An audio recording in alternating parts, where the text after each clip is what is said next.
welcome back to Mr. Opera, or the New School Singer. It's both things. We're really both things here. New School Singing, Mr. Opera. You take your pick. And, of course, we're especially into bullshit inspections and bullshit detections. And, who's here? Mika, hello! Hello and welcome. Don't seem to have my chat coming up properly here. So I don't know which channel you're on. Oh, it looks like you're on Mr. Opera channel. And so welcome. I can see your message, but I see it in the wrong place. Anyway, yeah, welcome. Let me know if you got any questions as we go. Tonight on the docket is some bullshit inspector, which is kind of my favorite of the things. So let's get right into it. We're looking today at this guy whose name is Jordan Schreiner, and he answered my comment on Instagram, which is always a big mistake. As far as I know, the voice teachers have mostly they get the word out to each other to not interact with Mr. Opera, because it's not going to go. My interests aren't the same as their interests. That's the problem. It's not that they're bad people necessarily, or that I'm a better person. I have different interests. So, but here we go. So today we're doing a Q&A with this voice professor, and the big topic is going to be, this thin edge of the folds business, and whether or not we always want to stretch out the vocal folds in order to sing higher. So let's just get into it real quick. And I've got this cool feature today of I can type in some titles as I go, put them up on the screen. So tell me what you think. Opera here is saying that we should be resisting. That's welcome me. to Vocal Technique Chat. Let's answer some questions. Opera here is saying that we should be Mr. resisting. Opera. So he name checked me. So yeah, it's not often I feel good about that one. Anyway. Tilt in a full operatic sound. Personally do not believe in a cookie cutter method, but laryngeal tilt is something that I teach to all of my classical based singers. Yes, and in opera. Let's put those two statements together real quick. So we don't believe in the cookie cutter method. I mean, that's good. I'm going to agree with that one. Let me get my bullshit counter over here. We're gonna try to keep score. Let's see if I can get this going.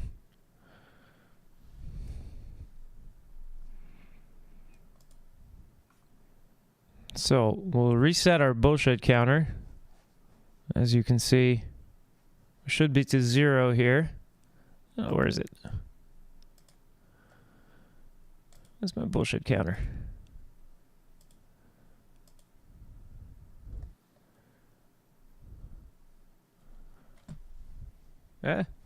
Well, it doesn't appear to be working. Well, that's a shame. I don't have a bullshit. Yeah, that doesn't seem to be working, guys. So, yeah, very sorry about that. I guess we're gonna go on without the bullshit counter. But anyway, let's take these points first, and I guess we'll play the theme song. This is the Bullshit Inspector. We're taking a look at Jordan Schreiner, and you're on the Mr. Opera channel. Oops. No, that's not what I meant to do.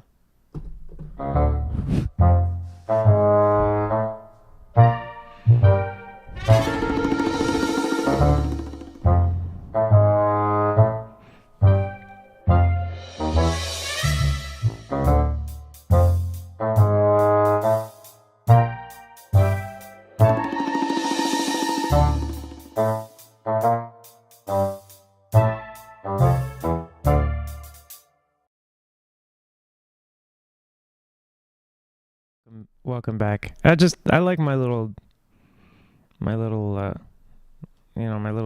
games and stuff. My little jokes. Yeah, that's still not working. Oh, no. Yep. Now I'm just messing everything up. Okay.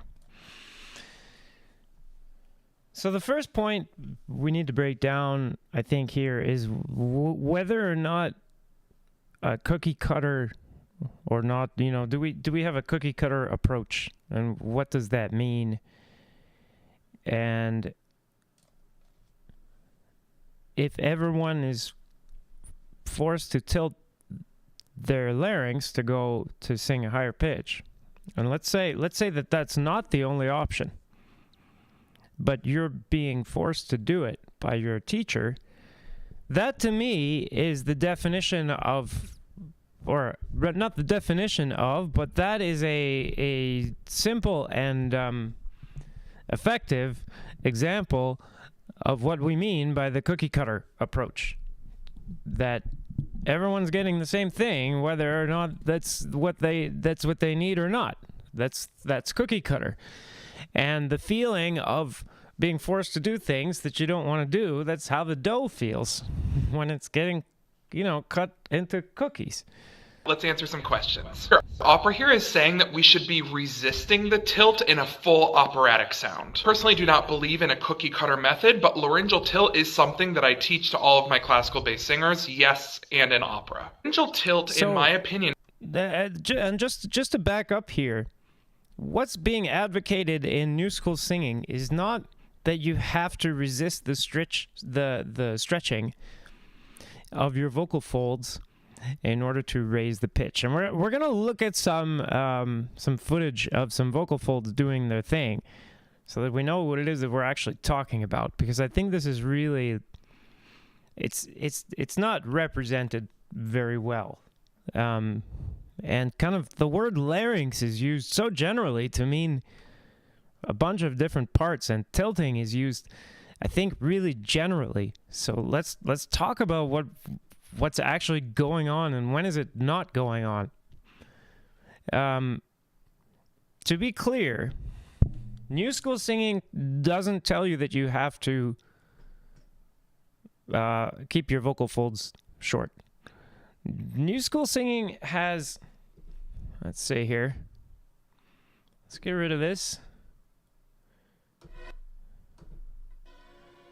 Okay.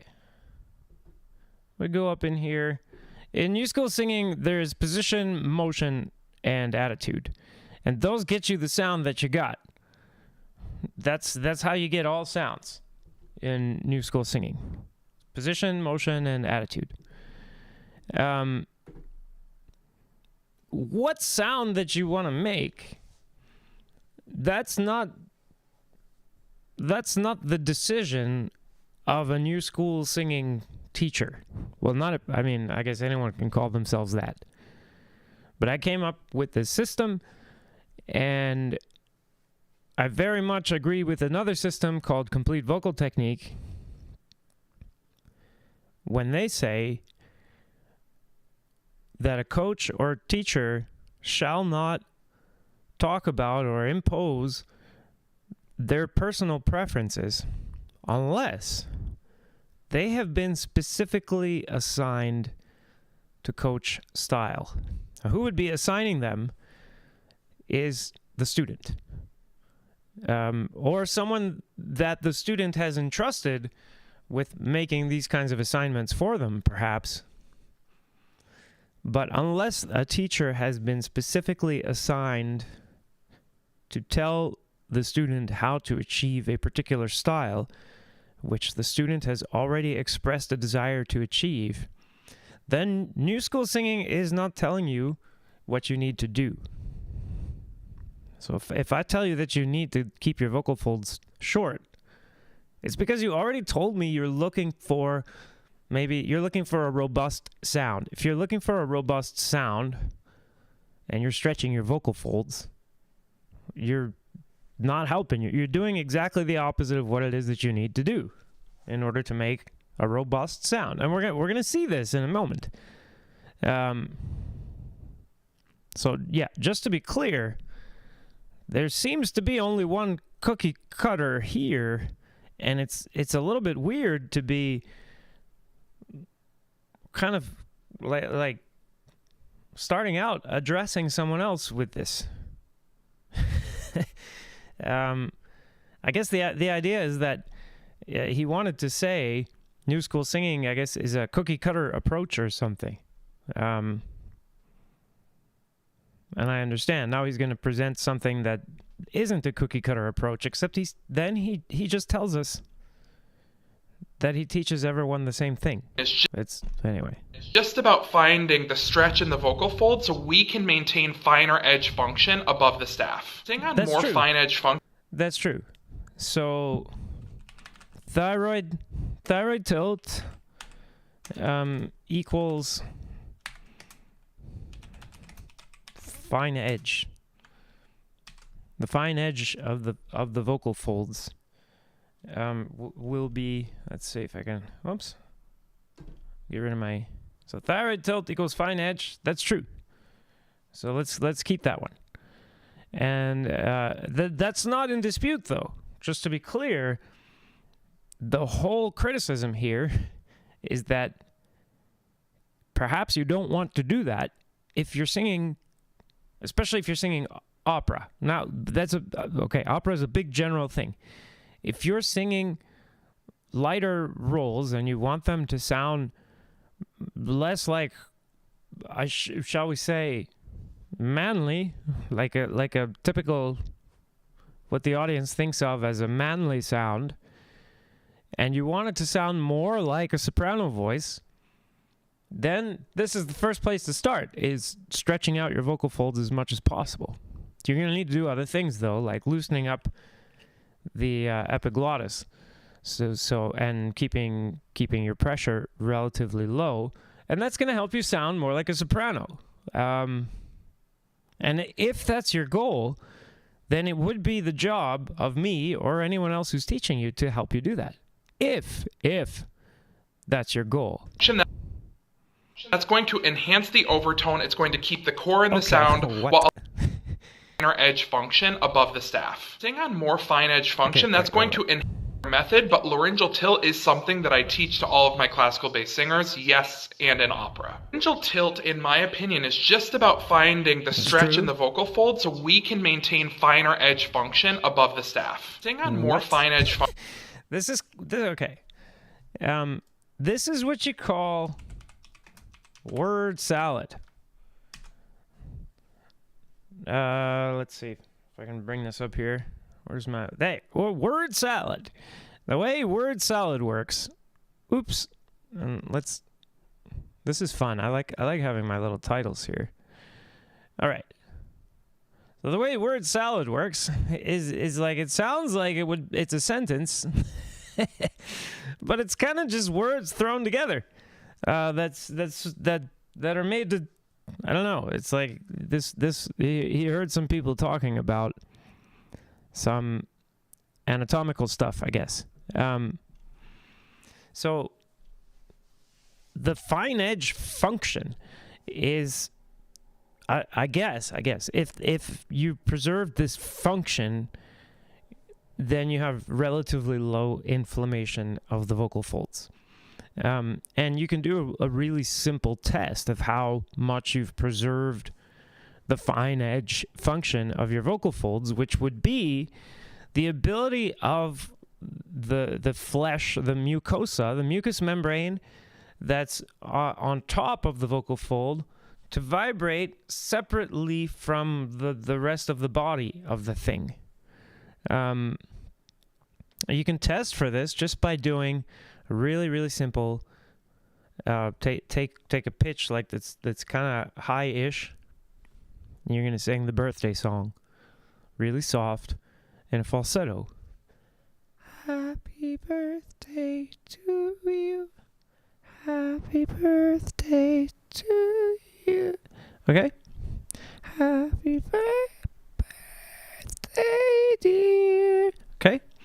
Now, how much ability you have to sing this birthday song really cleanly at this very, very, very, very, very soft volume, without having any kind of delay in how fast your voice starts phonating, etc., etc. That's an indication of how inflamed your vocal folds are. Is that, and the more you've got that preserved, the more you could say you've preserved the fine edge function. Is this relevant if you're doing this, for instance? Let's see. See if I can get that to play. No. Nah, it's not going to play. Oh. 1 second. Let me get this playing.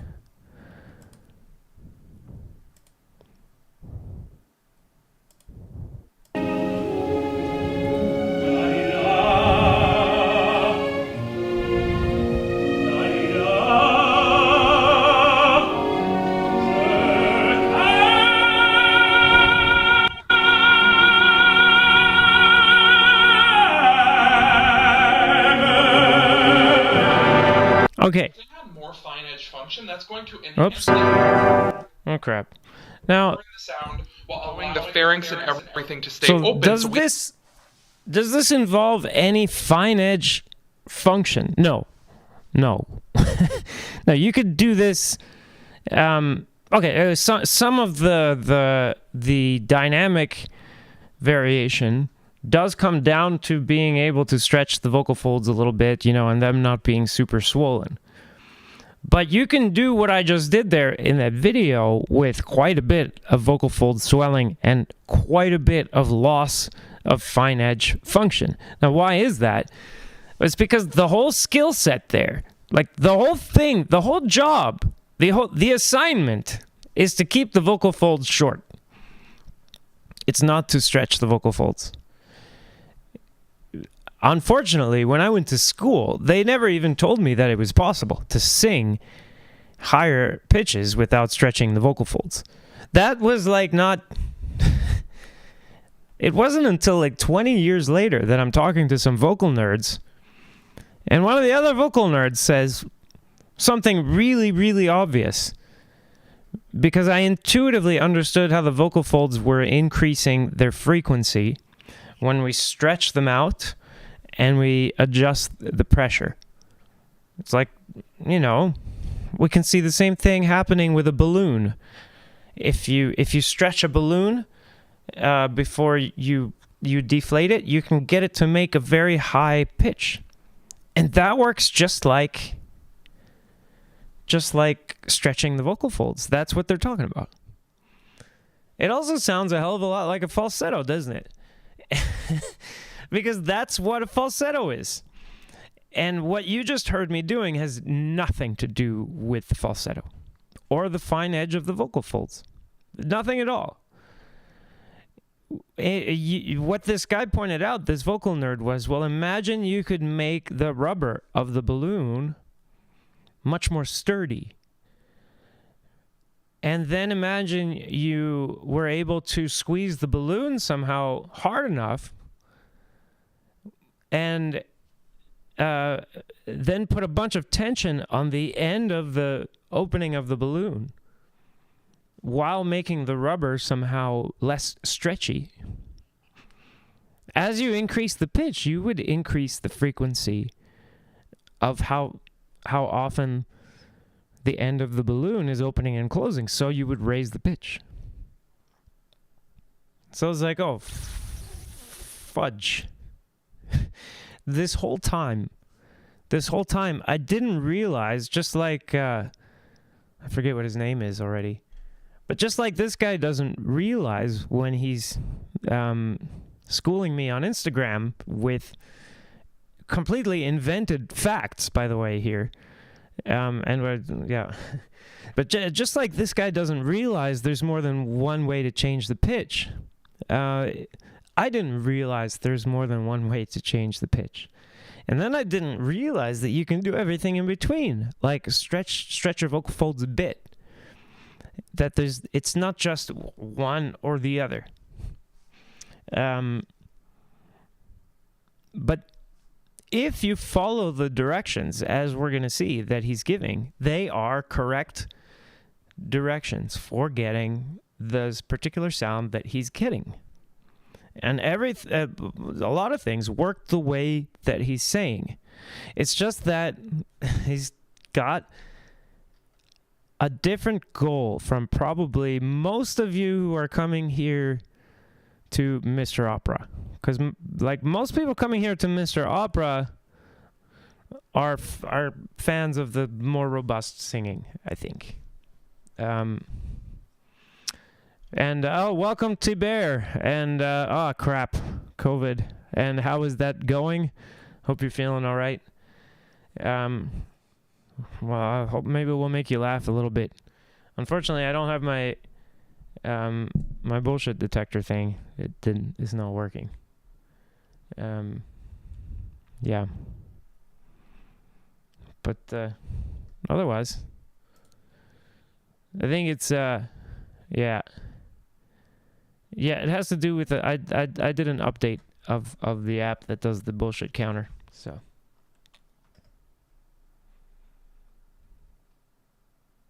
okay. Oh, that's good, man. When I got COVID, I lost my voice on stage. It was brutal. It was brutal. I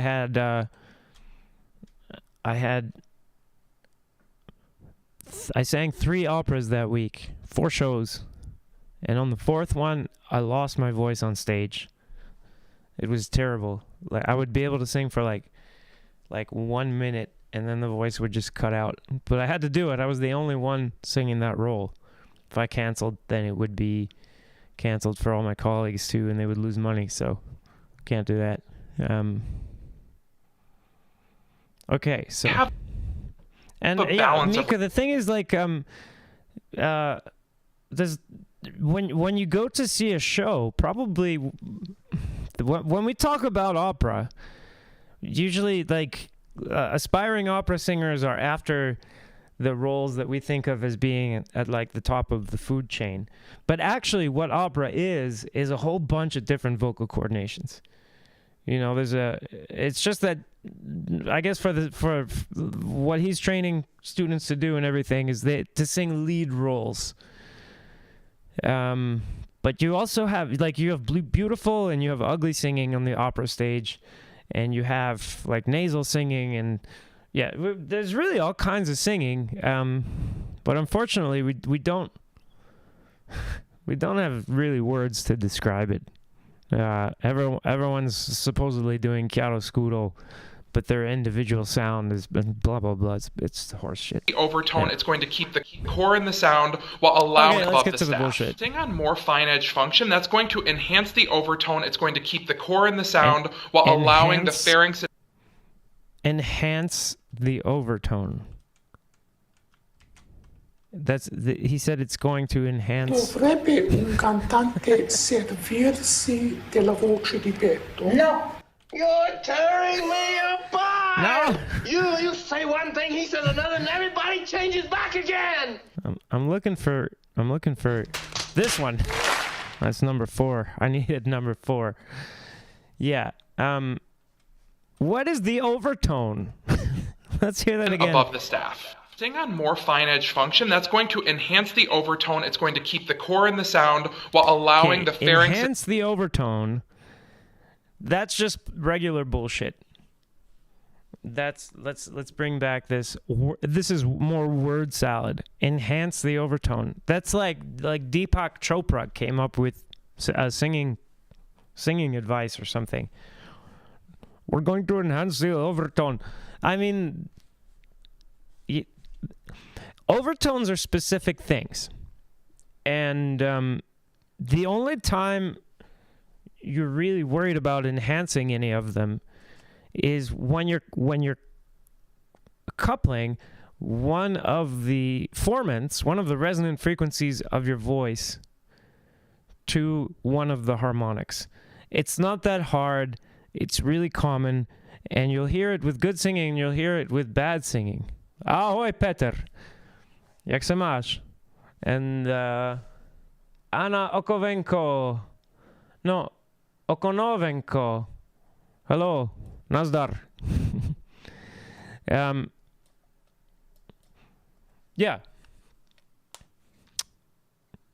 So when you have the second resonance of the vocal tract coupled to the third harmonic, it sounds like everything above F4 in this clip.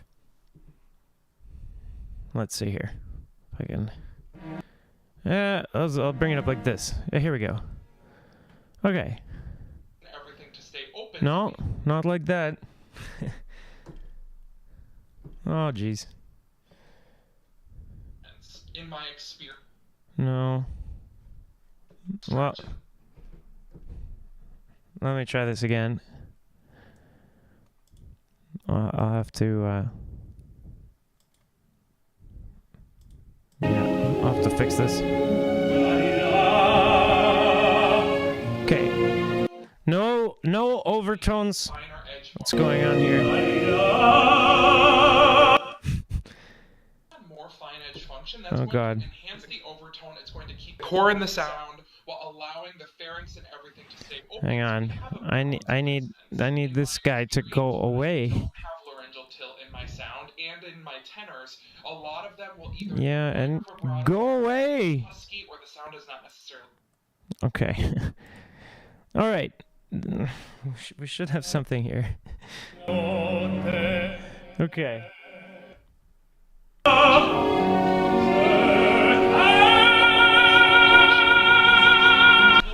Oh God, that is so annoying. I don't know what has happened here. 1 second, I'll try to fix this.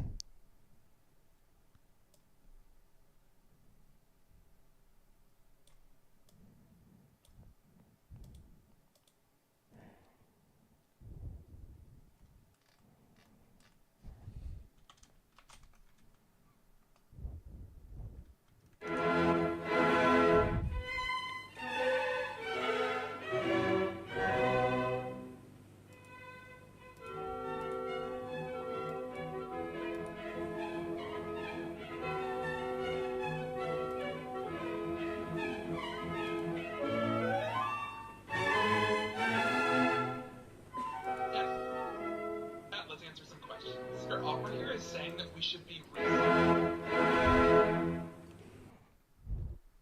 Oh, that's a mess. But let's see if I can get it to play.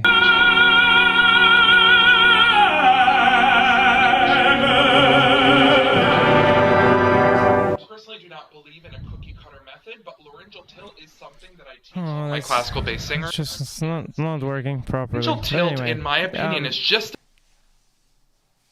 What I'm hoping you can hear, if I can get this to work properly, and I'm just gonna head over here and do it this way.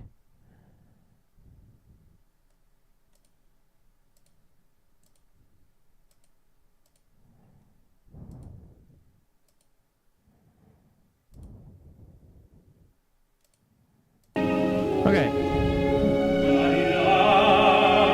So far, no harmonics are mattering.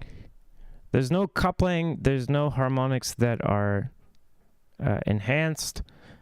The first resonance is just like somewhere between the first and second harmonic.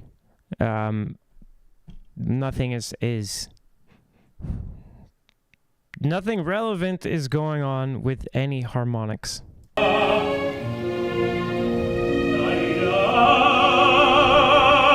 Still nothing relevant going on with harmonics.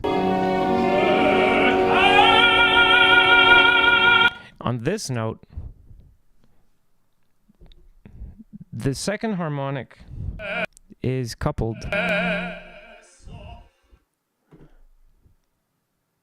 The second harmonic is coupled to the second formant, sorry. I'm going to write this down. It's called an F2 H3 coupling. And we need to see that. So when we have this F2 H3 coupling,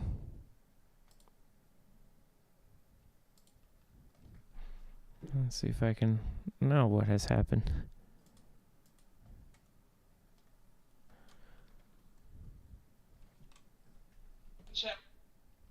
Let's answer some questions. Your opera here is saying that we should be resisting. When we have the F2H3 coupling, that's the only time that we're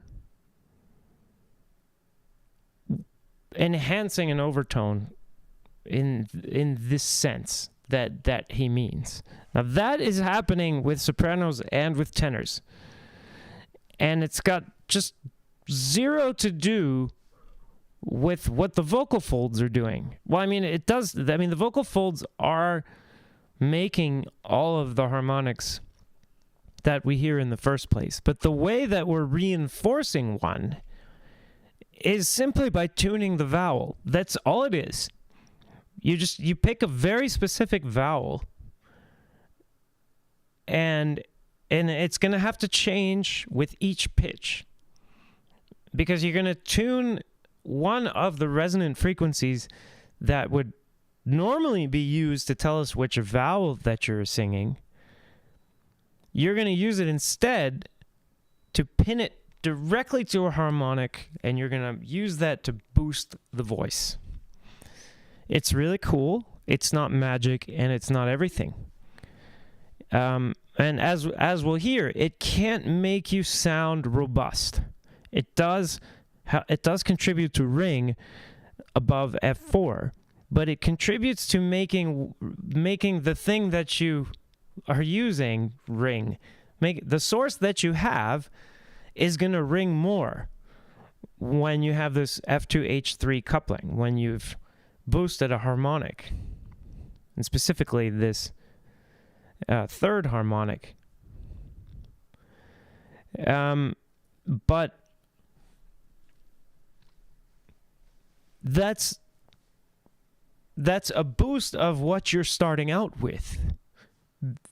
It doesn't obviate or take away the need for a strong source. And if you look at the work of scientists like Johann Sundberg, for instance, who are the ones telling us about things like the F2H3 coupling, they will tell you straight out, first thing you need for expressive singing is a strong source. So,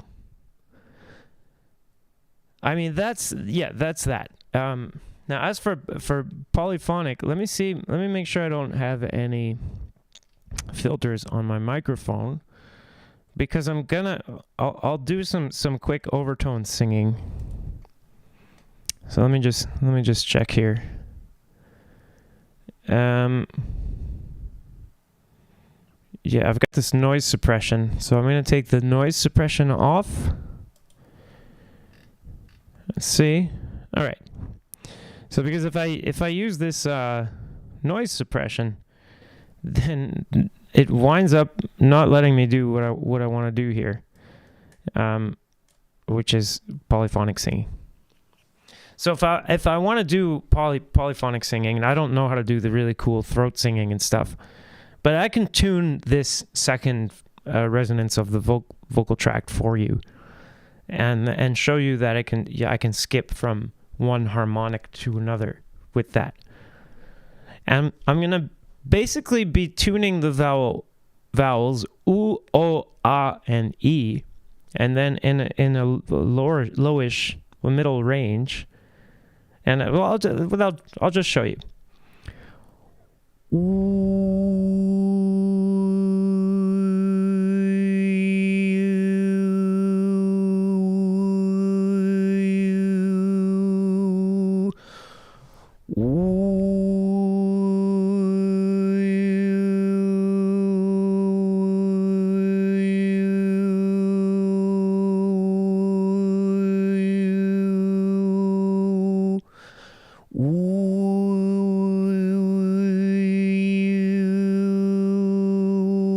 Okay, if I raise the pitch,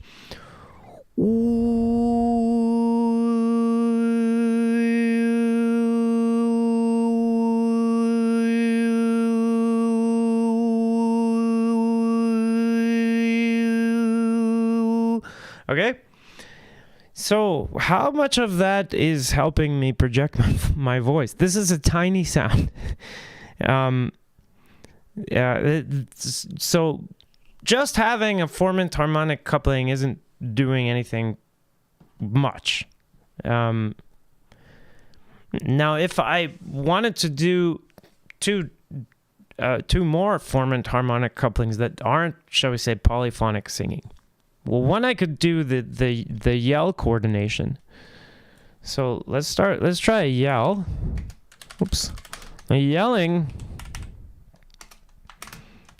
is going to be F1 H2.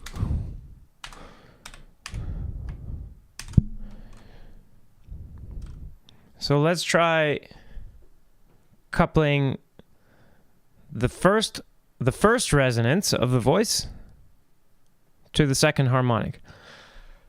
Hey! Hey! Hey! Hey! Hey! That's your belting? I don't know.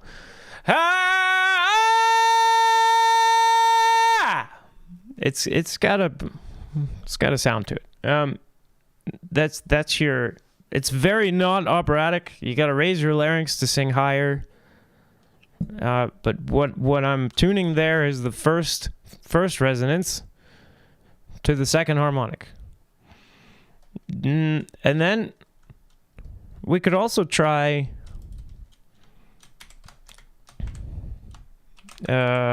we could try the whoop. I'm not really good at it, and I don't remember whose word that is. But this is going to be F1 H0 or something like that. Well, that looks rude. I'll just take that off. So, but if I let's say F1,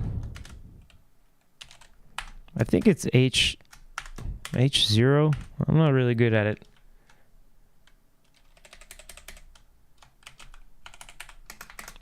But it's something like ooh, ooh, ooh, ooh.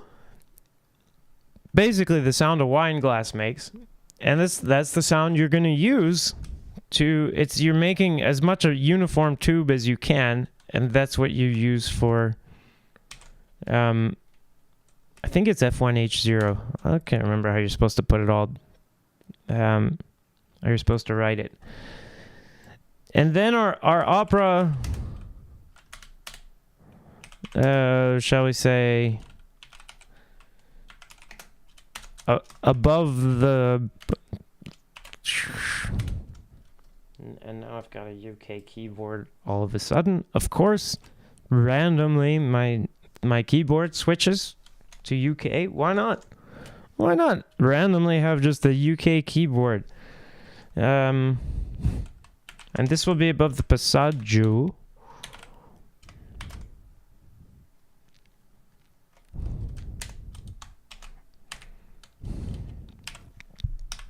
And then lower down, I think sometimes you have like F2 H4 kind of stuff. F2 we want F2 H3.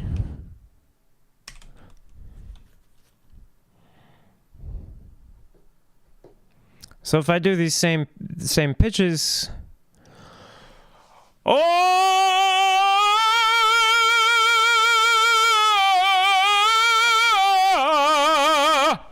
I could do it F0 H0. Yeah, F1 H whatever. Yeah. So I could be singing badly or poorly, whatever, and still have an F2 H3 coupling. It's going to be part of the sound. Just because if you sound opera, probably you have this. If you sound unless you sound like the whoop timbre that I did, like some sopranos, right?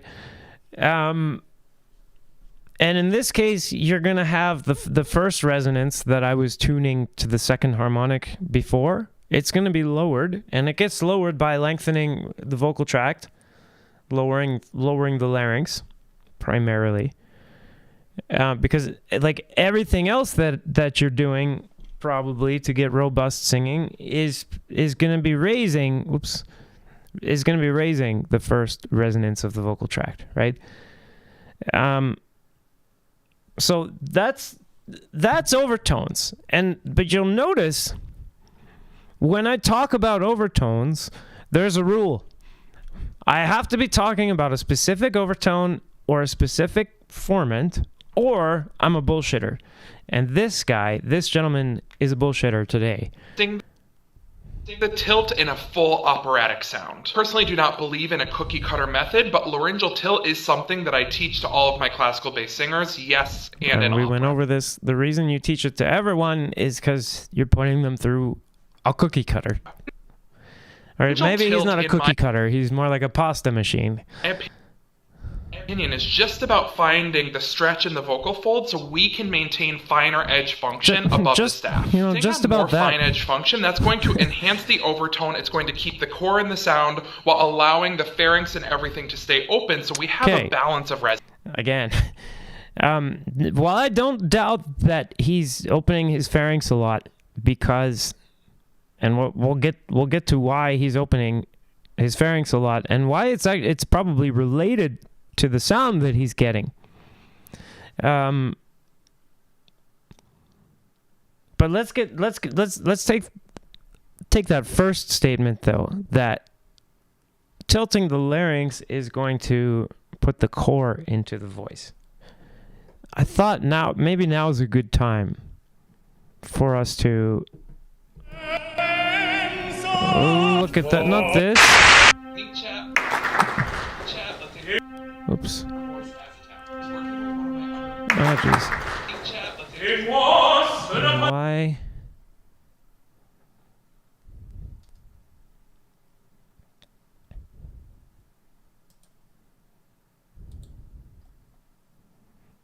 I'll be right back. I need to figure this out.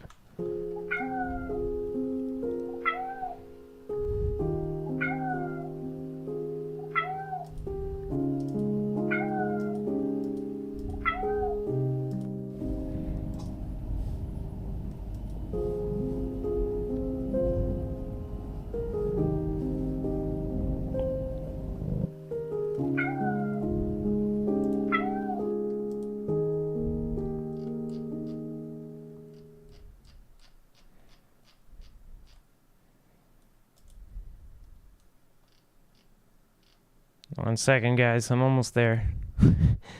Just have to...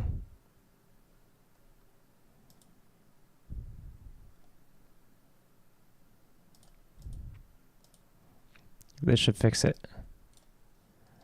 Okay.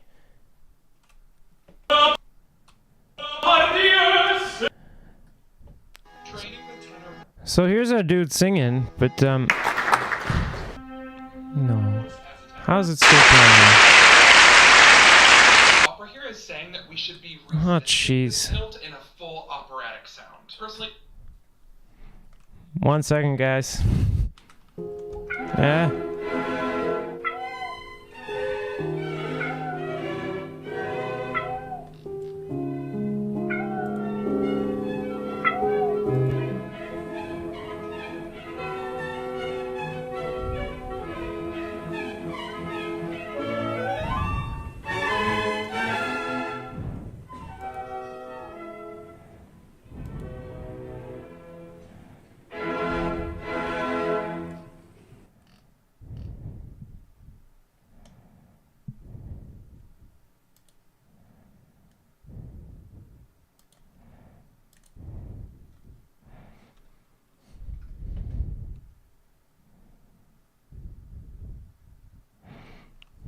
All right.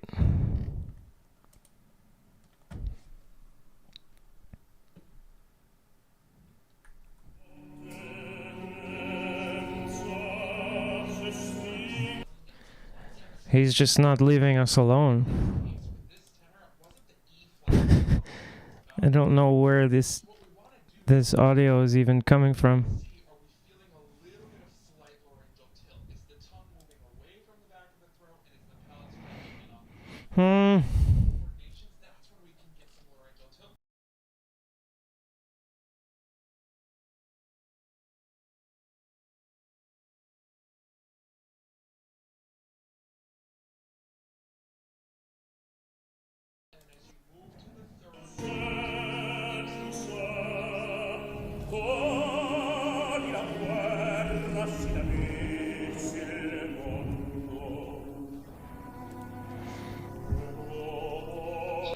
Yeah, sorry guys, this is terrible. Chad, let's answer some questions. Opera here is saying we should be resisting the tilt in a full operatic sound. Okay, here we go. Here's a male larynx.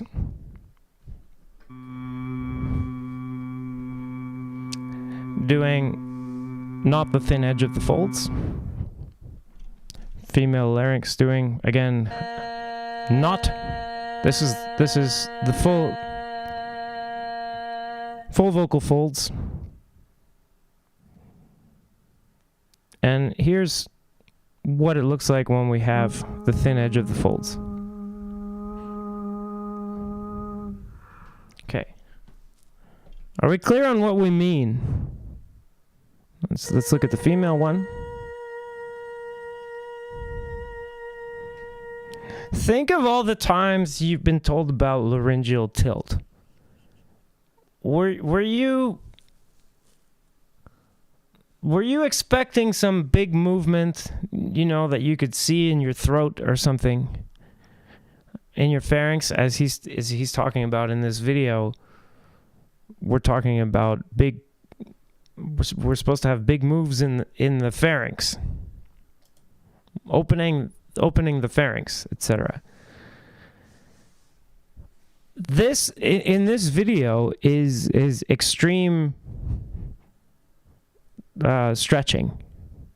It's not. I guess and also extreme shortening. We're going from all the way short, not all the way short, but relatively short, to extremely stretched for the pitch that we're on. How much movement did you see? How much difference are you seeing? Let's go back. I mean, yes, it's really important to note. I don't know if I can set up my whiteboard right now. Let's see. Let's see if this will work. But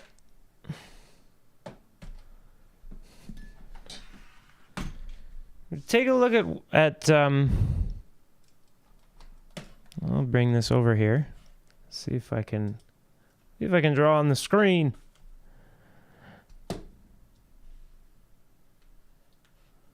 Let's see if this gives us anything. Nah.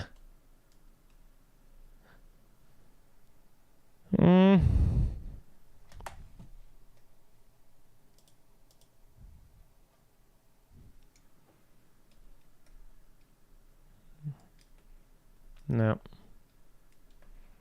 Unfortunately.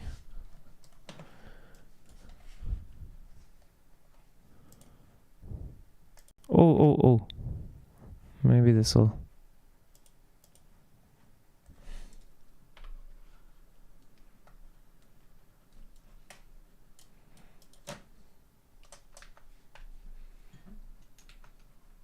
No. Well, I don't have any drawing capabilities today, unfortunately.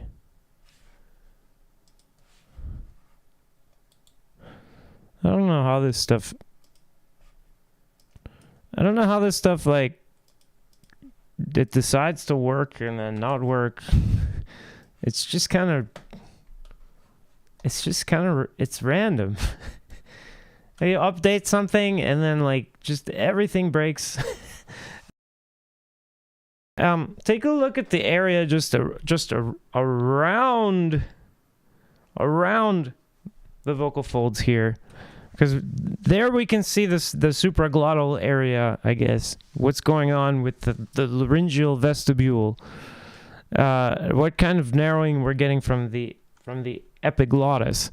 Now that goes with more robust sounds, and I guess it goes hand in hand with like holding the arytenoids in place so that you can put this tension on them and keep them fat.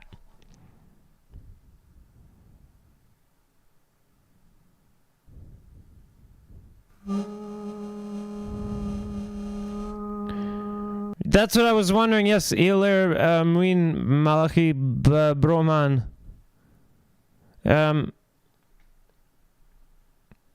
Yes, thank you. I wasn't sure if that's F1 is being tuned to the fundamental frequency or to the first harmonic. It might be actually the fundamental. But I don't know. It would be great to look this up. And I think also on whoop timbre, often, or there's another timbre where that happens. You can tune more than one formant. Actually, we're not talking about it. It's not hugely important, but yeah.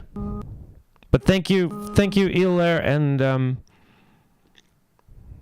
that's always welcome to do corrections, especially on a show where we're doing corrections.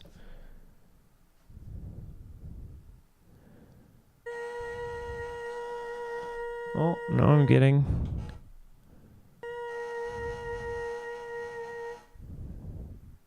really bad I'm getting really bad problems here with my audio. This is not good. Just everything's breaking.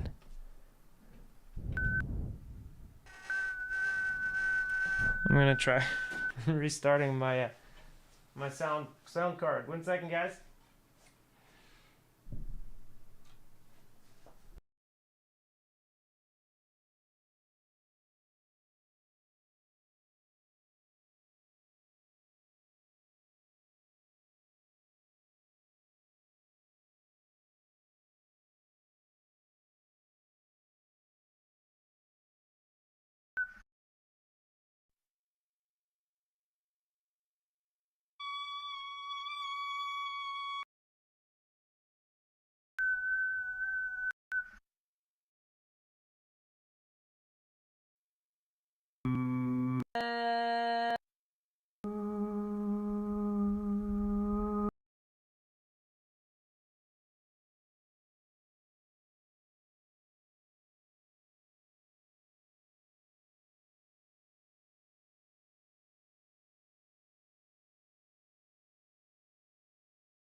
I'll start streaming on This Is Opera as well.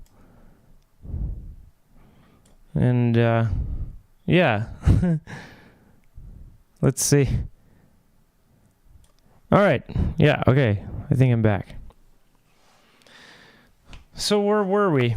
It's helpful. You can save this for later. You can ask singing questions in the comments. Very helpful. This vibrato, when I don't function, that's my opinion, is just about finding the stretch in the vocal fold so we can make a more fine edge function. That's going to enhance the overtone. It's going to keep the core in the sound while allowing the pharynx and everything to stay open so we have a balance of resonance. In my experience, when I don't have laryngeal tilt in my sound and in my tenors, a lot of them will either get a wider vibrato, the sound will get husky, or the sound is not necessarily sustainable. And if laryngeal tilt's not your jam, let's talk about this a bit.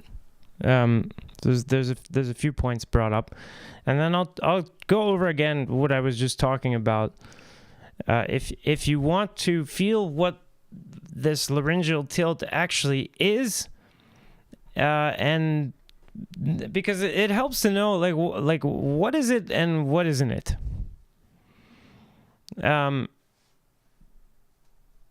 So let's find what the tilt really is, and then what it isn't. What it is I'm gonna write this down because I think it helps. And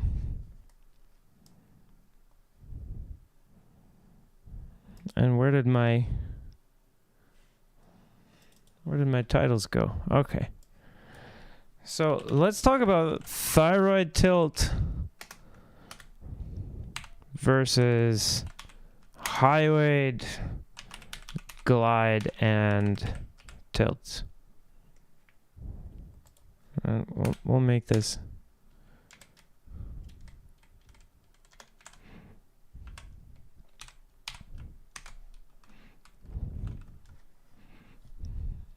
I'll bring this up over here. All right. Maybe. Make it oops, I don't want to mess with that. Why is that doing? Aha.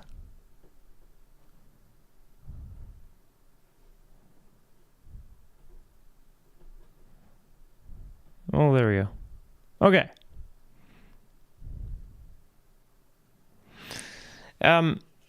Let's find the hyoid, the thyroid, and the cricoid. This is pretty important. And Nikolai Primark, welcome and hello, and everyone at This Is Opera. I don't know. We're not going to have them in chat, I don't think, because it took me too long to set that up. We're going to keep going with the live stream. So let's find the thyroid, hyoid, and the cricoid. If you find your Adam's apple, that's this prominent thing. Your voice box. Feel at the bottom of it, you should get to a very, very, very narrow gap. And under there's a ring made out of the same stuff as your voice box. There's a ring of cartilage. This is the cricoid cartilage. Now there was this still vocal technique was trying to tell us that actually it's the cricoid that's tilting.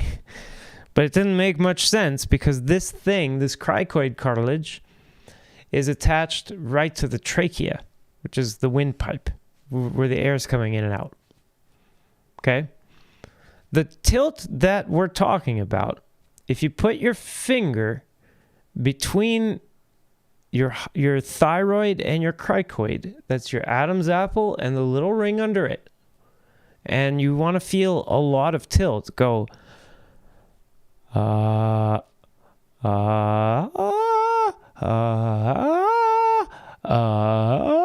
you can keep your larynx down if you want.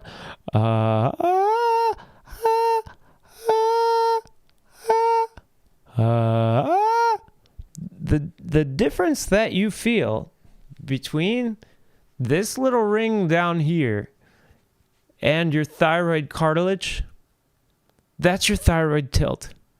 That's it. That what we saw in the video of the vocal from the doctor, that was close to the change that I just made. Those two vocal fold configurations. And if you do that same thing, you'll feel how much this is. The amount that this moved makes sense when we look at how much change we had in the vocal folds. So, however much your thyroid is tilting, that's exactly how far your vocal folds are stretching. Keep that in mind. We're not talking about stretching your vocal folds like this far or even this far. We're talking about like stretching them this far, and we're doing that by tilting the thyroid. So the amount that the thyroid is tilting is really small, right? Because you're using it like a lever, sort of. So you don't need a lot of tilt to get a lot of stretch. This is a minuscule movement, and it's nothing more special than what it is when you go, what it is that you do when you go,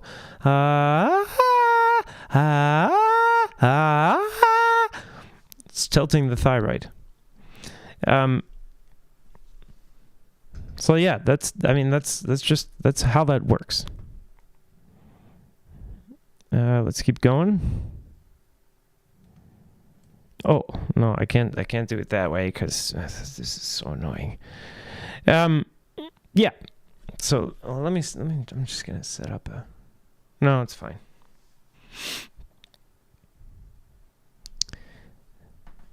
We do need to hear what he had to say.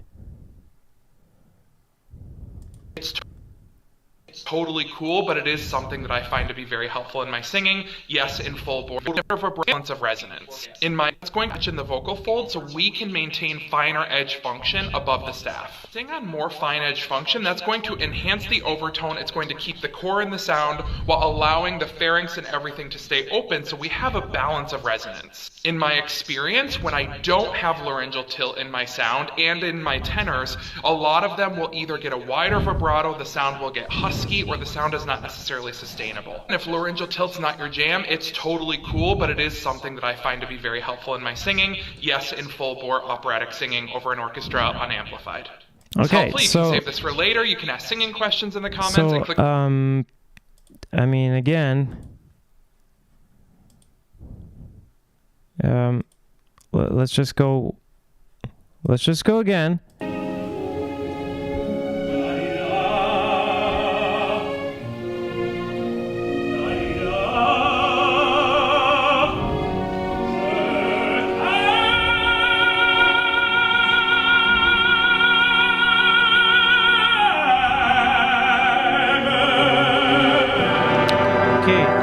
So what I want to know is which part was unsustainable, which part had the wide vibrato, and which part had the husky sound. That's the whole skill, not the whole skill. One of the skills demonstrated in the video I just played for you, which is me singing Samson and Delilah. One of the skills there is not stretching the vocal folds. It's something you got to start working on now if you want to do it in 3 years. And there's no time to waste. And you don't get there by stretching them harder. I think this is like it's a really huge thing. And I can't be emphatic enough about how much this is bullshit, what this guy is telling us. And this is taught in schools everywhere. And it's like bullshit you can look up. You can look it up that this is bullshit. Unfortunately, like, don't look in books written by university voice teachers because they all read the same bullshit and they're all just repeating the same bullshit. You go to, like, actual real studies, real science, original materials, and there you can find out that that's not how this works. You can even, I mean, if you were really curious, construct a model of vocal folds, you know, and play around with the actual with the physics of when you add pressure, when you add tension, how you change the pitch, etc. Your vocal folds work the same way. And they don't work the way he's saying. Well, they do. That's the thing. But they also work this other way, which we just saw. So that's how that works. Let's watch a bit more, because he gives us, I think, a good training the tenor voice as a tenor. Working with one of my undergraduate tenors this week, and they were hitting that feeling of a glass ceiling at E flat. Again, there's no cookie cutter to singing. The glass ceiling. Case, with this tenor, it wasn't the There's no glass ceiling for problem, tenors. it was about a third below it. So what we want to do is look about a third below and see, are we feeling a little bit of slight laryngeal tilt? Is the tongue moving away from the back of the throat, and is the palate stretching in opposition? When we have those two coordinations, okay, that's when we can let's start with that. Let's start with that. Folds and release some breath pressure. And then we got a good question here. A flat major, we're going to use A flat to C in a rocking exercise. I see O is what's going going to on. be an E vowel, and then as you move to the third, we are going to use a mixed U umlaut sound. E. Okay. So first, Joey Pie, why is your way better if it works his way too? My way is better because my way works for doing what I say it works for, and his way doesn't work for what he says it works for. That's the problem. His way doesn't make robust singing. It makes you sound more like a soprano, and it's particular. And I would say that the way he's suggesting, although it can be healthy if you're singing appropriate repertoire like vaudeville music or some crooning, or like much lighter operatic repertoire, really light stuff, and with all, make sure you're only ever singing with extremely good orchestras, because bad orchestras play loud. Cheap orchestras play loud, and expensive orchestras know how to play soft.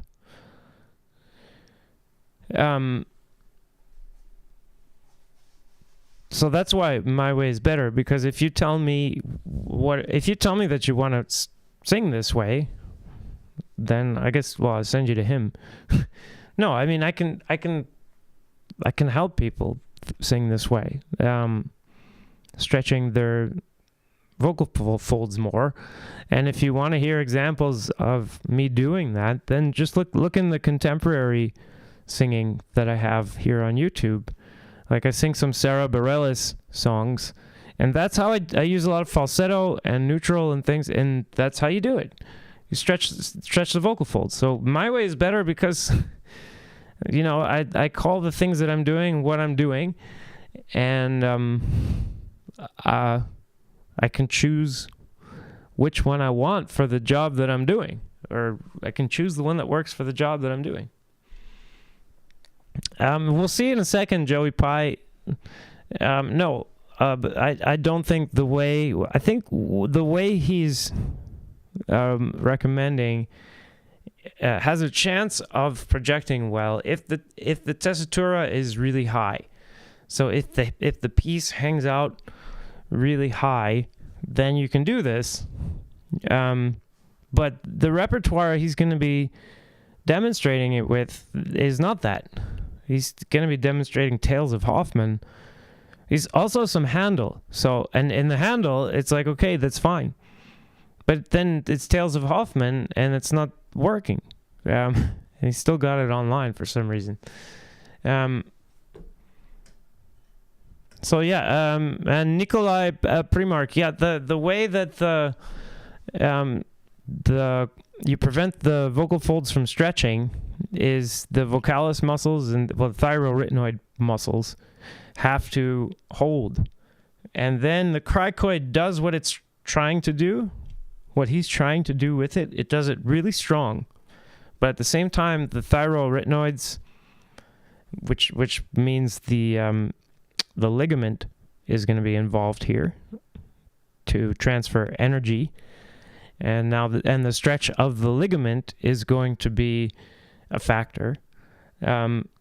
but basically you put tension on the vocal folds, just like he's saying with the cricoid, with the cricothyroid muscles, etc. It's trying to tilt, essentially. But then that is resisted. And then you add pressure to change the pitch. So the way that he's advocating, it's easier, I would say, to tune. It's easier to land directly on the note because there's a wider range of pressures that you can use to make the same pitch. You can just adjust the stretch. But if you're keeping the vocal folds short and you're using the pressure to adjust your pitch, well, now think about what's happening. You're trying to do something. You're trying to draw some like fine calligraphy or something using bigger muscle groups. So you have to get really good at them and extremely precise. It's like how a boxer can hit you, like very, very precisely, not just hard. I would say Joey Pye, what he's advocating is better for lighter singing of all kinds. When you want, the lighter you want it, the more you want to stretch the vocal folds. I would say if you're singing soprano, you're going to be stretching the vocal folds. You have to get into this falsetto vocal mode, falsetto, what CVT calls falsetto neutral. As far as I know, for all of these soprano tones, you have to be in this vocal mode. So the thin edge of the folds is going to have to be vibrating separately from the body. But you can have more or less of this. You can, and even though, with all sopranos and mezzo sopranos on the soprano tones, say they're middle and head tones, they're stretching, then the more robust soprano is not stretching as much. She's resisting some of that. So she's got a more dense falsetto. So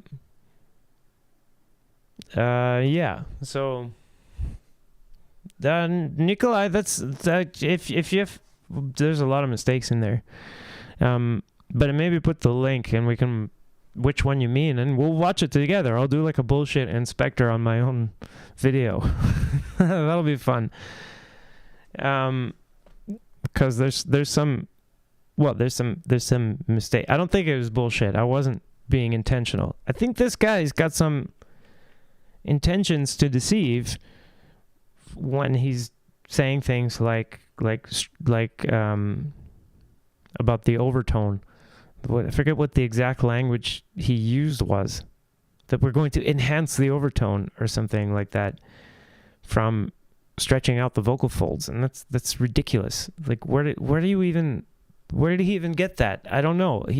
It's just completely made up. It's a word salad, and then I call bullshit on this stuff. I think, and to me, it's a little bit insulting that he actually, like, he made this reel for me as a response, and he actually thought that, I don't know, like he thought that this would slip by somehow. They're so used to lying their faces off to everybody. It just so they'll just make up word salad, like as easy as they breathe. These guys.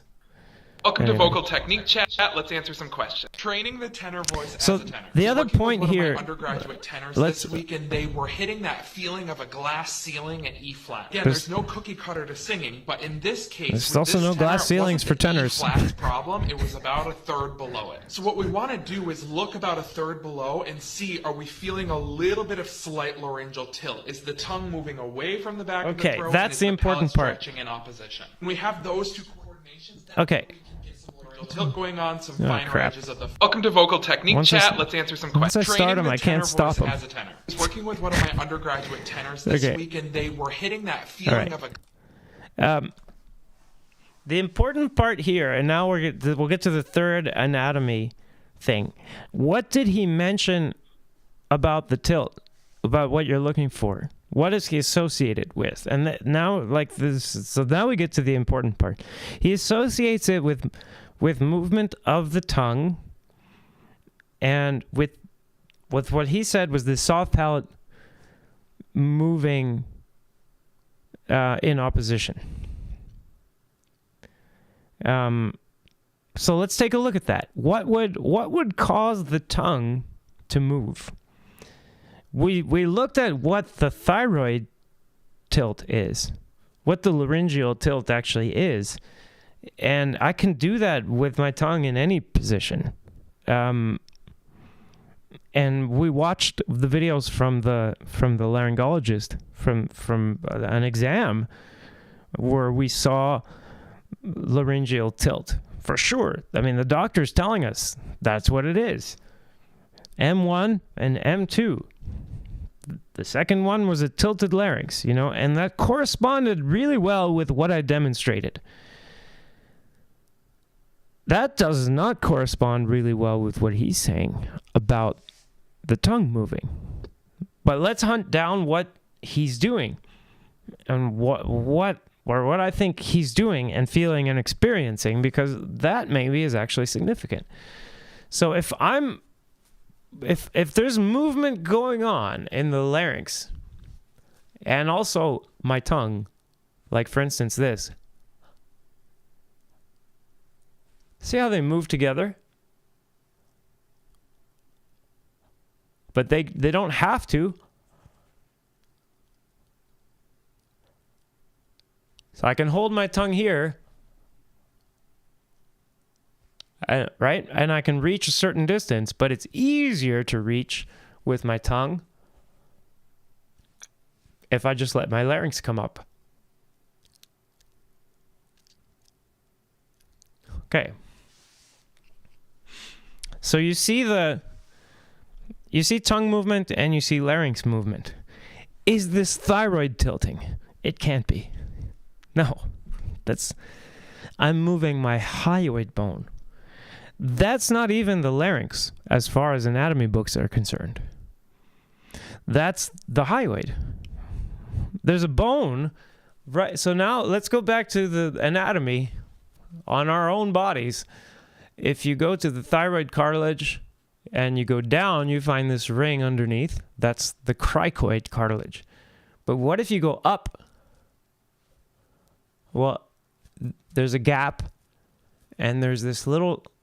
Oh, there's another ring on top, it feels like. And it kind of goes back. I can feel, like, feels almost like a staple on top of my thyroid. And if I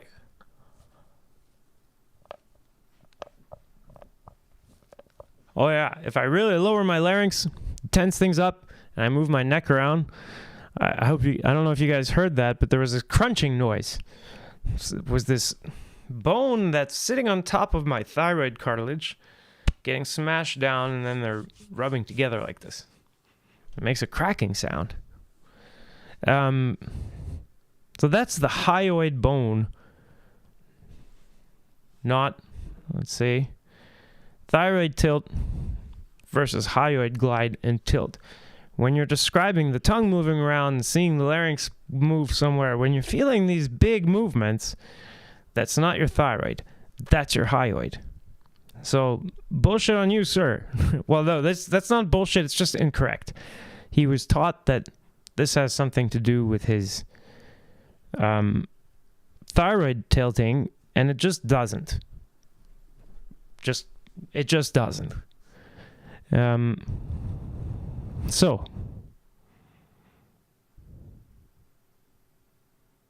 and I'm going to answer this question here. Joey Pa, yes. Would I agree that sometimes if you speak to yourself with slight untruths or metaphors, it can trigger you to sing the way you want? Yes. The way I like to explain this is that in singing, you have position, motion, and attitude. And then also, big fundamentals that you have regulating everything is going to be your knowledge, like what you know, what procedures you're following. In other words, I'm not talking about acoustics. When I, like, knowledge for singing is like, put your tongue here when this happens. Do this when this like decisions that you make. This is not about, intellectual knowledge. I'm talking about your procedures for singing. You've got fitness, like your ability to actually do the things that you know how to do and learn new things, I guess, and all that. And then you've got heart, which is kind of mind. It's your mind, psychology. But it gets really confusing because I'm talking about knowledge, and then if I'm also talking about heart, about mind, everyone's going to get confused. So I say heart, and also, if you're not scientific or whatever, that's fine. So when it comes to position and motion, I believe these should be real things. There shouldn't be any, you should be trying to eliminate untruths, and you should be sticking to objective reality and trying to measure and check what position and motion you have. You can have untruth in the sense of like error in your measurements, but that's not really untruth. That's error in your measurements. That's but when this attitude is extremely important. All of your performances in the end rely on not thinking consciously of position and motion. You do that in your practice room and stuff. You do that when you're preparing. By the time things become automatic, you're not looking. You're not remembering, and you're not experiencing little details, and you're not experiencing something that you can actually put into words, right? It's like it goes like this. It's a feeling of how things go, and that is by nature not real. So, and by nature, it's the most powerful of all. It's like position and motion are all needing to be converted into attitude before you can do anything with them. That's like the software that you run on. It's your BIOS or your firmware. And you can tell yourself all kinds of untruth that could improve some attitude that you have. And there's no problem with that. The general idea with new school singing, and then why I have these moving around things, is that you try not to get stuck on something like I've got to have the right position, and you're so obsessed with objective position of like a few things that you're losing track of the big picture, and you start actually not changing any of those positions. Like the harder you try to change your position, the more you're in the same position, etc., etc. You're going in what I call a loop. And the idea with new school singing is that you're going to change. You're going to change your conscious focus. So you could change to motion, but you could also just change to attitude, completely change to attitude. Or you could be just completely exiting technical ideas and just think about your psychology, If you're fearful, for instance, you're not going to be making the sound that Adrian is asking for. So Adrian is asking about how to get edge without a high larynx. And number one is you can't be fearful. So If you need to tell yourself something that's not true in order to not be fearful, then that's perfectly fine. So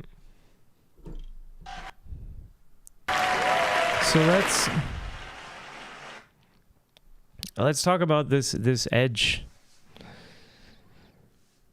mode. We can hear a couple. So let's do this. I have some.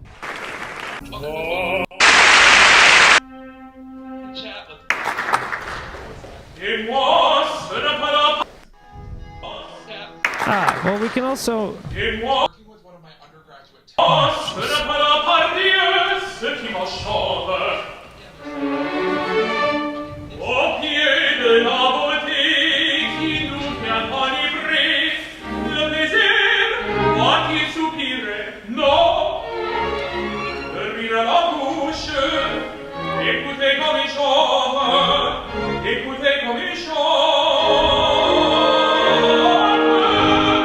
Okay.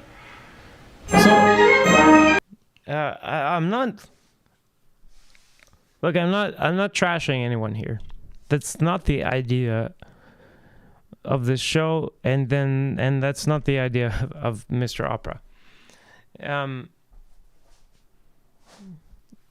But this is the neutral vocal mode for the most part, and especially in the higher range. And what was our pitch here? Let's try to get it in edge.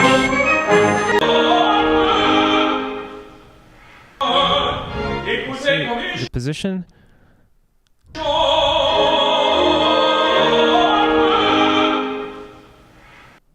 Okay. The O is going to be hard, so we'll modify it to. It's going to be kind of like ah. And let's talk about the basics a little bit of going into edge. Let's see.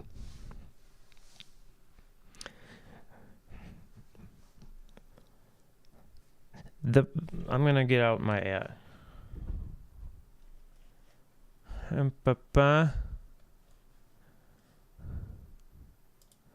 let's get this going.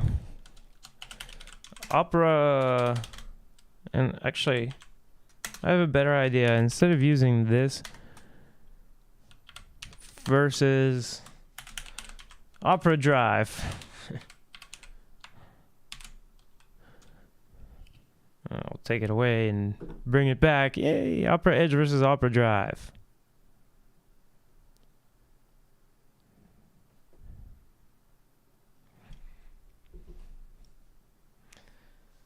And what we can use is this Mephisto Marathon.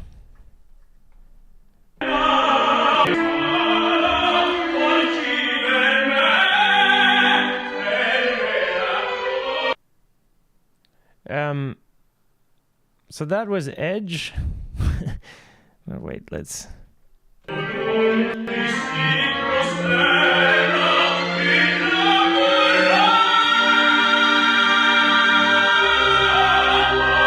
that's Edge.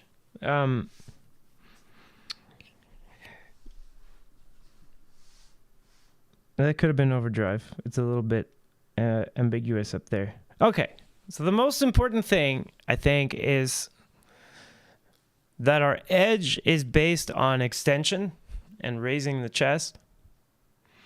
And our overdrive is going to be based more on flexion.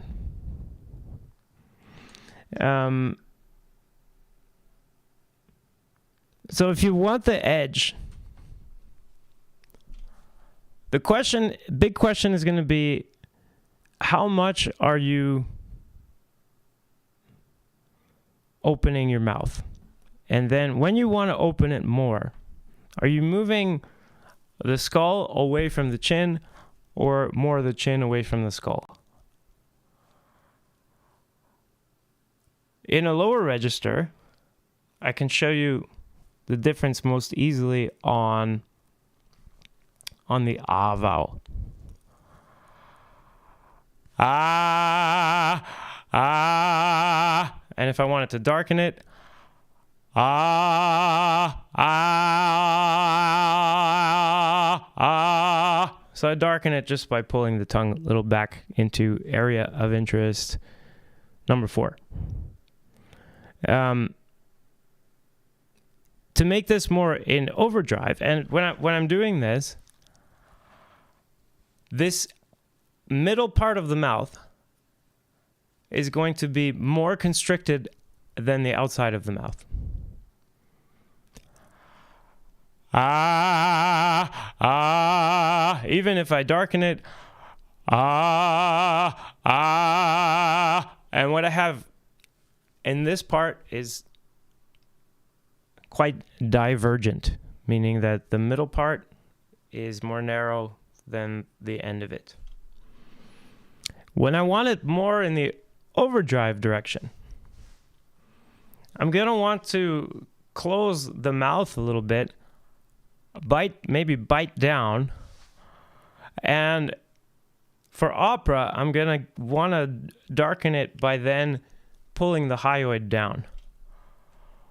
Ah, ah, ah, ah, ah, yeah, yeah, yeah, yeah, yeah, yeah. And if I'm making consonants, I wind up flapping my jaw a lot.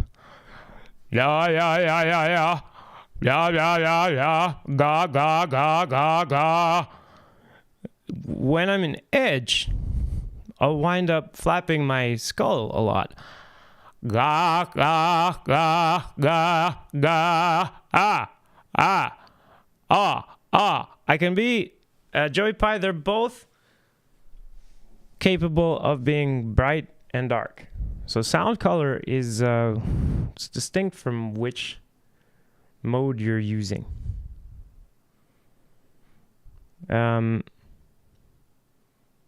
And yes, Adrian, a lot of times people are using curbing in opera these days.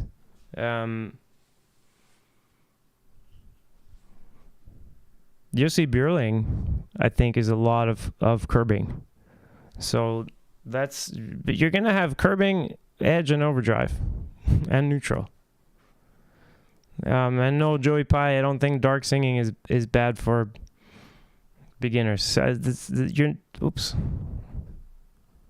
Your sound color is not gonna be good or bad for you. It's a sound color. It's just a sound color. It doesn't have. There's no healthy or unhealthy sound colors. But yeah, and if I were to sing higher, let's see.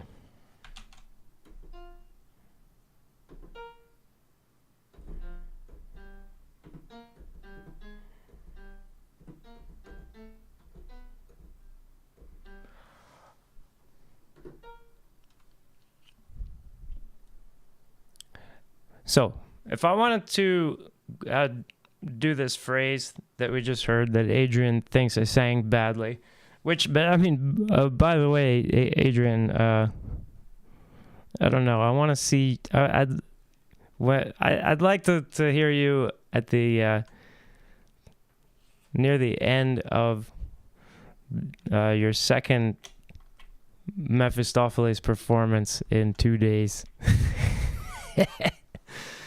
But anyway,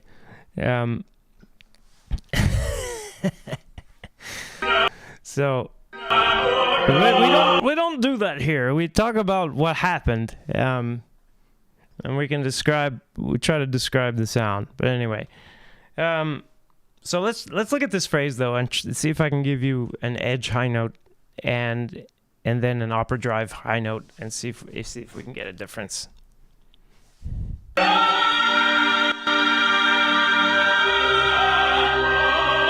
Doesn't sound bad to me, actually. It sounds pretty good. Sounds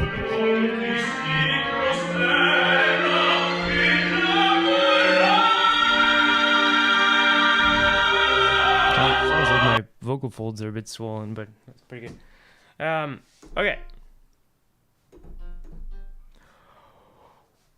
So let's try it in overdrive first. Un uom ti si prosterna innamorato.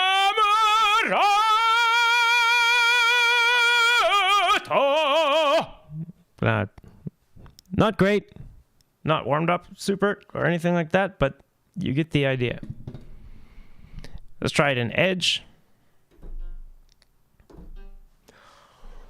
Un uom ti si prosterna innamorato.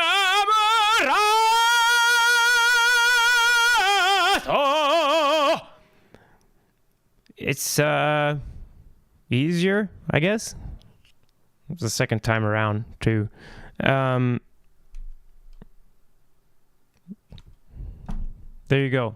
The way you get into the sound is in edge, you're going to be flat, like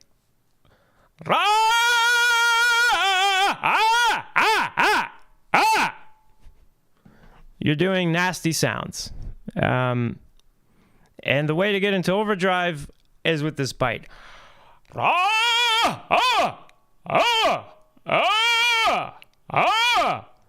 And when it sounds good, it sounds good. Let's see if I have. I think the last aria was a lot of overdrive. Let's see.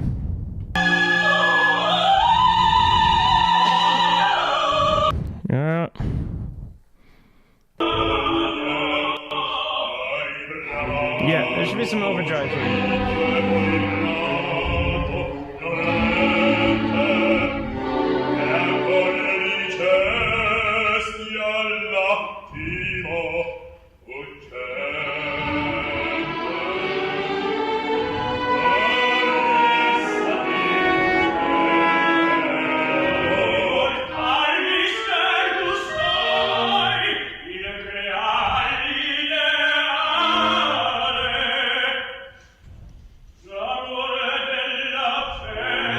Joey Pie, Fernando de Lucia is using a lot of edge and reduced density edge. Yeah. Yes, that's that sound. And then also he uses edge like neutral.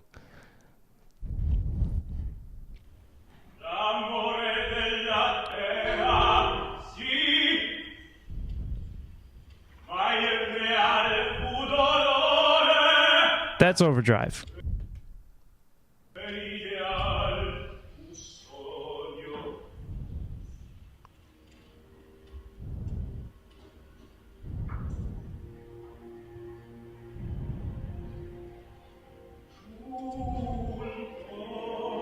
Neutral. Neutral.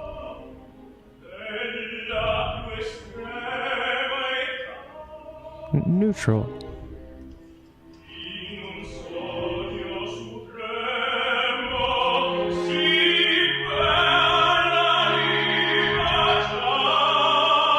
Maybe some curbing there. Yeah. But mostly just neutral till now. That was curbing, maybe.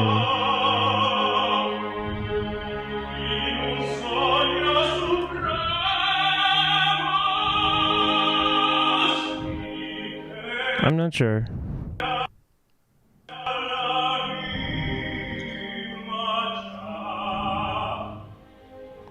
I think, Adrian, that you may be confusing a little bit the difference between density and the mode, and the vocal mode.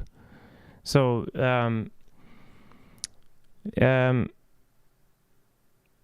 you can have reduced density in both edge and overdrive, and reduced metal in both edge and overdrive. And in the simplified version of complete vocal technique, that all just gets called curbing. So it's, but in the way that I'm thinking about things,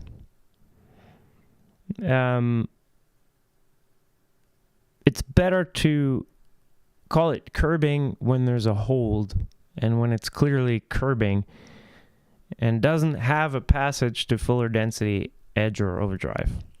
But when it's when it could be called reduced density edge, then it's better to call it reduced density edge, I think, especially in opera, because the curbing you can't get out of so easily. That's the thing. Yes, Joey Pye. I'd use Caruso's advice that you try to have your lungs like 90% full the whole time, and you only use 10%. And I don't know if it has an effect on density, but it has an effect on how high your larynx wants to go. And then that's having an effect on the overall inertance of the vocal tract. So I guess so, because you can the vocal tract pushes back against the vocal folds more when it's deeper, when it's longer. And even though you're retracting the neck and stuff, if you're taking full breaths, your larynx is going to hang out lower. Yeah. Yeah, Adrian, missing air doesn't make your larynx high. Your diaphragm is attached to your trachea by fascia. This like a rope of tissue that runs kind of on the left side, and it goes around the heart and then attaches to your hyoid and stuff, and trachea. And when you're breathing deep, it's tugging the larynx down. It's tugging the whole trachea down. So yeah, you want to keep this for operatic stuff. You want to keep that low. And that's why you want to you have all the air. Well, Joey Pye, I mean, the silent breathing, in my opinion, is because your heart rate is not too high. I mean, well, if your heart rate is not high and your lungs are 90% full, even though you don't have a lot of time to breathe, it's not going to make a lot of noise because there's not a lot of air moving. But the silent breathing itself doesn't do anything. It's just an effect of not having a lot of air to move. If you have a lot of air to move and only a narrow tube through which you're going to move it, the only way to move it slowly is to move it quietly is to move it slowly. But the music is dictating how fast you're breathing. So the way to take a silent breath is not to have a need for a whole lot of air. And it just so happens that keeping your vocal folds short and keeping metal in the sound is going to reduce the amount of air that comes out, and you're going to have a more silent breath.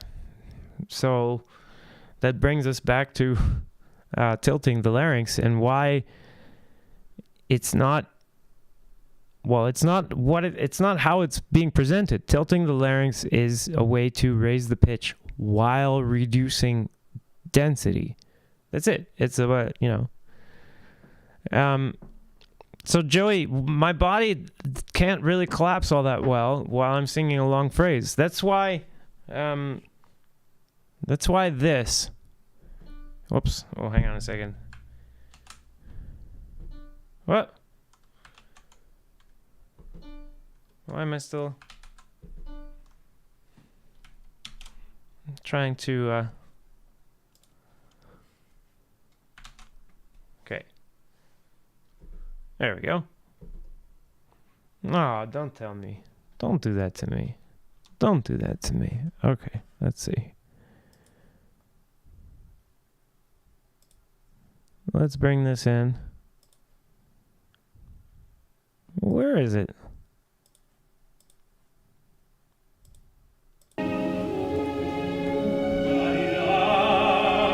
Okay. Look at the position. Big breath.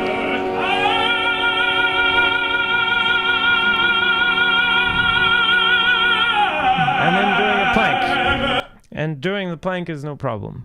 But if I were just breathing freely without singing that phrase, then doing the plank would be a bigger problem. Because the air would want to come out. And then how would I be keeping the air from coming out? I would have to use muscles to keep my ribs from collapsing and stuff, to keep the air from wanting to get pushed out. Or I could do a Valsalva maneuver or something. But in that clip, the sound in the vocal tract is going back to the vocal folds and forcing them together when they're trying to come apart, and forcing them together even harder when they're trying to come together. That's making every burst of air that comes out smaller. That's leaving most of the air inside the lungs. And as long as I keep the shape of my vocal tract now that I've started the sound, the air can't get out. And it's like I get a plank for free. So my body can't collapse. It won't collapse until I stop that sound. And once you get the metallic sound going,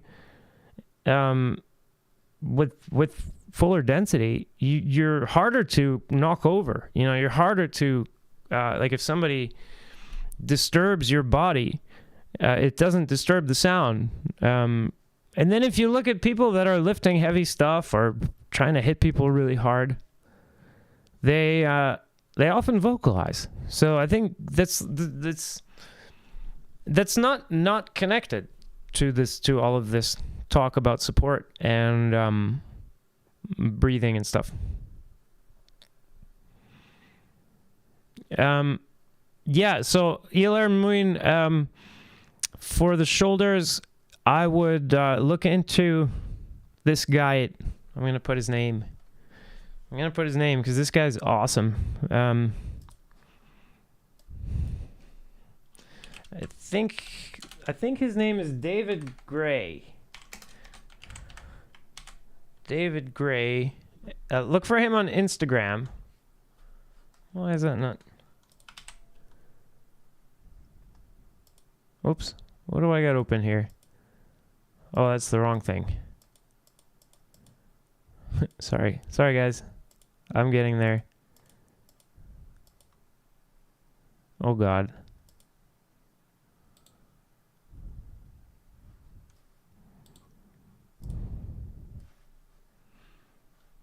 Let me open this back up.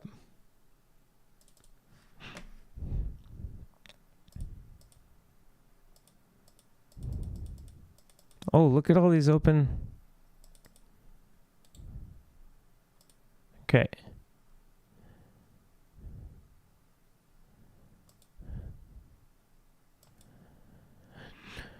Jeez. Okay. They update things, and then it's not helpful. So they updated Notepad.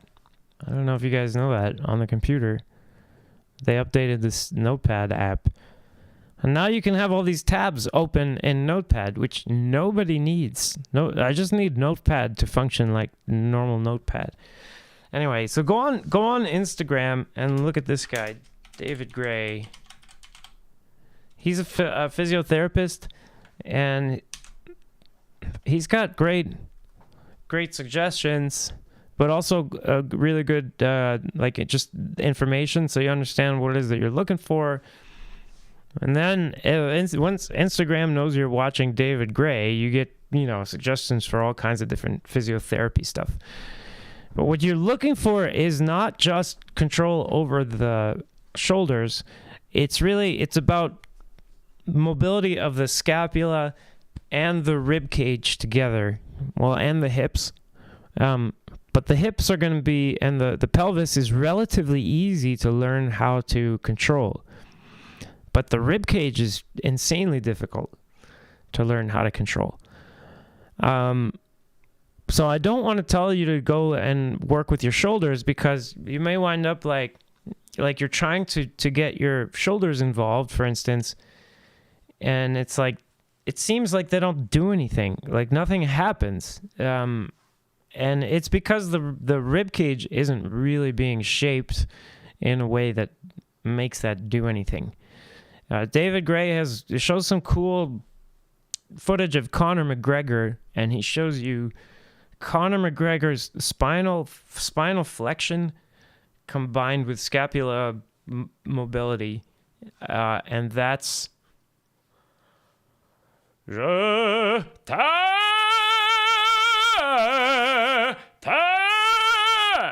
don't have it tonight. I'm pretty tired, but it's when it's all working properly. That's the key.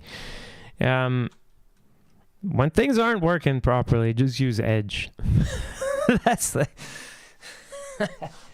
By the way, but yeah, if you can control the rib cage, get some good spinal mobility, then you can use your shoulders and experiment with that and head rotation and how that relates to your larynx. No, okay, so Joey Pye, no, I wouldn't argue it's a scientifically proven version of Alexander technique, because like Alexander technique was always supposed to be a grift. It was always a scam. Like if you break down what Alexander was doing, he was always scamming. Just always a scam. He's basically a guy who he wanted to be an actor, and he sucked at acting. And he was like, how can I make up a story for why I suck at acting and try to make it sound like it's actually, a good thing. And it wasn't a good thing that he kept losing his voice. And he never made it back on stage. So he didn't do the first thing that he needed to do before he started teaching people how to do it, which is learn what he was doing wrong. He didn't do that. He just moved straight on to scamming people. So no, I think it's physical therapy. I think it's like it came from medical practices, and it came from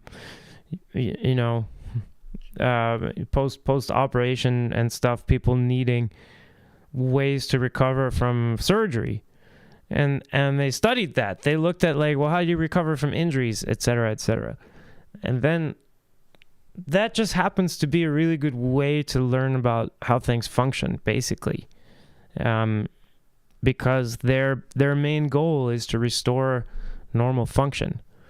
Yeah.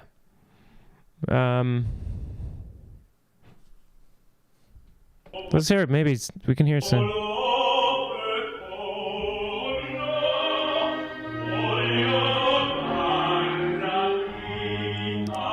This is the end of the second night.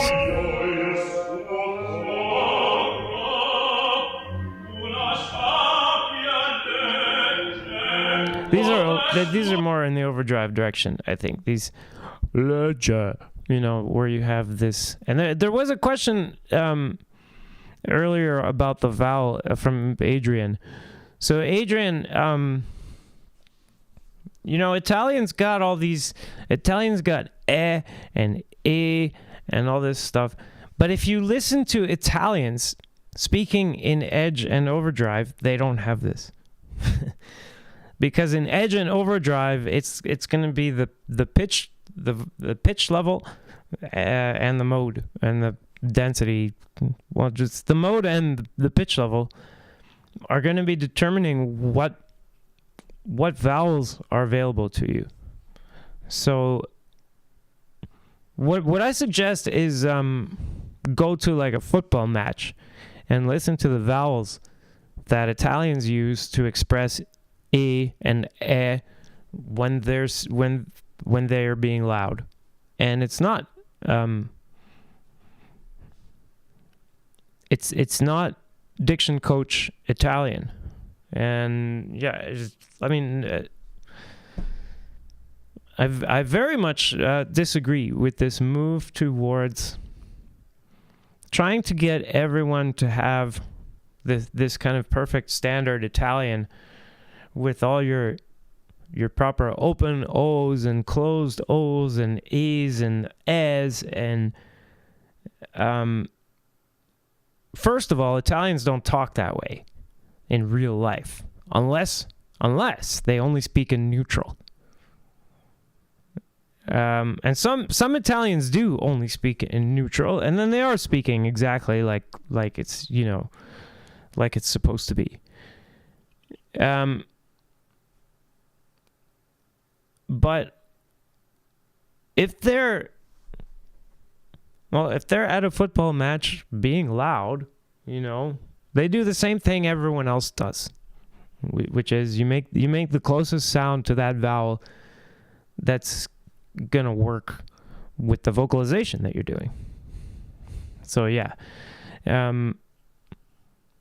my favorite rule with a coach who says that you should be able to sing any vowel on any pitch is show me, and I've yet to have anyone show me what they claim is possible. So it's like, wow, you're so sure it's possible, but you can't show me, and you don't know anyone who can. You didn't, you know, and it's like you get in this argument a lot, and yet you don't have the presence of mind to turn on your phone and record every damn time you hear someone really singing those proper vowels with the kind of sound that we're talking about. So no, you'll get anything except for that. You'll get arguments, some history thing or whatever, but they're never showing you that it's actually possible, because it's not possible. Yeah. So, but to bear, not a lot of people speak in edge or overdrive these days. But you know, you could have buongiorno, you know, I don't know. Ecco i giocattoli di Parpignol. You know, you don't have to be like, ecco i giocattoli di Parpignol. If it's really a guy, ecco i giocattoli di Parpignol. Ecco i giocattoli di Parpignol. Something like that would be a good way to announce that you've got toys and your name is Parpignol. Ecco i giocattoli. You know, whatever. And once you're using that kind of attitude and these kinds of sounds, you're not making these proper sounds anymore from Italian. Yeah, so sopranos are singing most of their stuff in neutral. So certainly the sopranos can demonstrate these things. But remember what it was that I said was show me. And when I say show me, it's like on these pitches. Show me on these pitches with this sound, not an octave away. Whoops. Oh crap. Oh no. Yeah. So not like an octave away with a different sound. So Joey Pie, football fans scream and shout aggressively out of emotion, which isn't really what you want to hear when someone sings Bellini or Donizetti. Are you sure, Joey? Are you sure?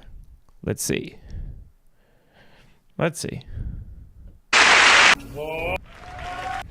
Do I have? No. Oh crap! I took it out. We were watching. I need like a whole library I can bring up here. Well, we were watching Mario Delmonico do singing Norma, and it's awesome. And he's aggressively in edge in his recitativo, and it sounds great. So, yeah, I think that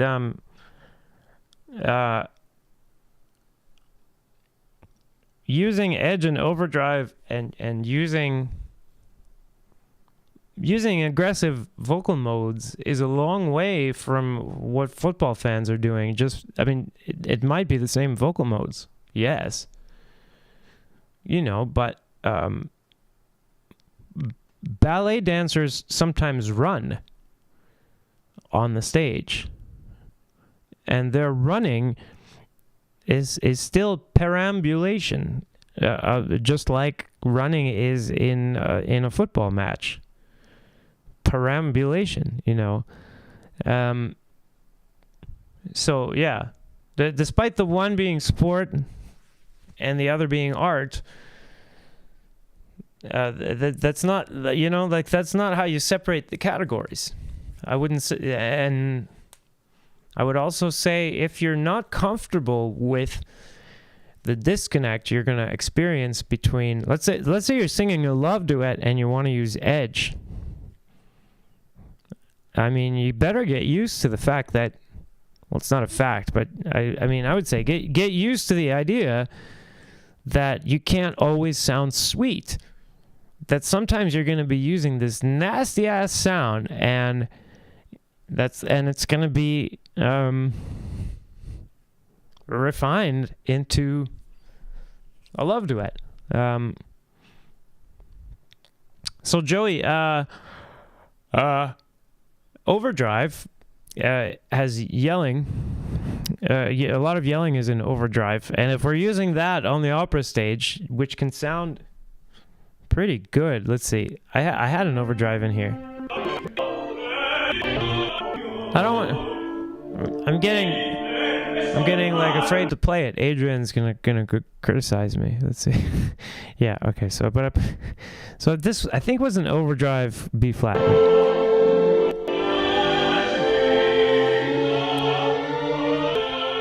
What? Oops.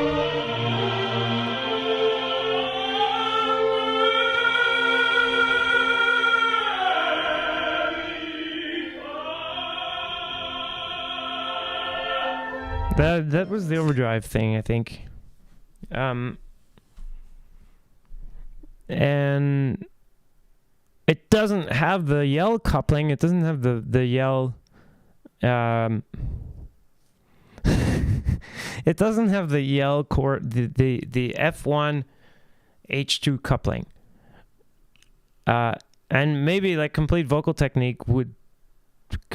Institute would say it's got to be curbing because it doesn't have F1 H2 coupling. But I think it's overdrive. It doesn't behave like curbing. The biggest way it doesn't behave like curbing is that when I sing in curbing, the pressure is much higher and the volume is much less. Maybe I'll find some curbing to show you, especially if I can find some curbing when I'm not curbing on purpose. That's the. I mean, Adrian, tell me when you're not here, and then we'll do. Because you're gonna be like, oh, that sounds bad. Oh, that also sounds bad. Oh, so bad. So no. I mean, curbing, it's true, does, like, if you press into curbing, it has, like, a higher closed quotient than overdrive even, but, I mean, the subglottal pressure, so it's really weird. Maybe I'll make, so if we're talking about pressure, like maximums,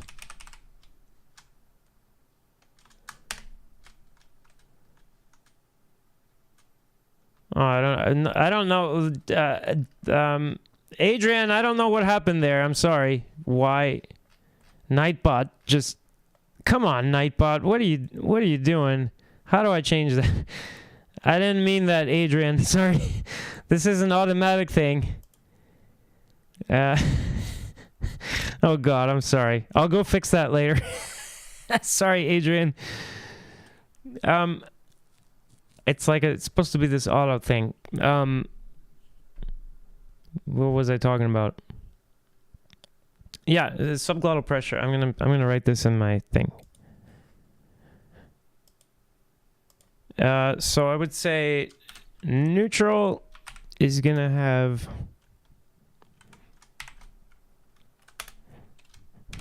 less maximum pressure than overdrive, which is going to have less maximum pressure than edge, which is going to have, less maximum pressure than curbing.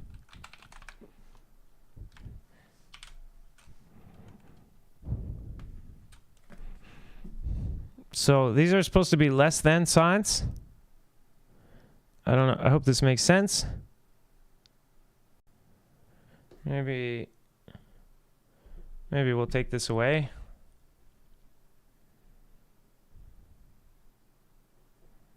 Put this down here. All right. So neutral has the most pressure, or the least pressure. As in, I mean, if you were in overdrive and you just kept reducing the pressure, eventually you would get to neutral. Yeah, Joey Pie, I think the football fans that don't lose their voice use overdrive, and the ones that do use their voice press into neutral. The ones that do lose their voice. Yeah, so edge is going to have higher pressure. It can have higher pressure, I think, than overdrive. And I might be mistaking about edge and overdrive there. But curbing, you can have the most pressure. Kind of thing.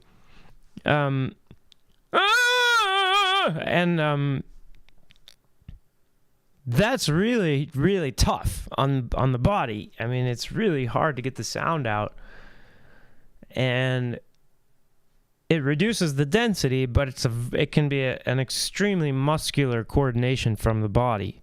And even though the sound will be less, your body has to be able to take it. And when I get stuck in curbing, you see me break into a sweat like instantly. I'm just working so hard. And so it has this really high closed quotient. And can use the least air, actually.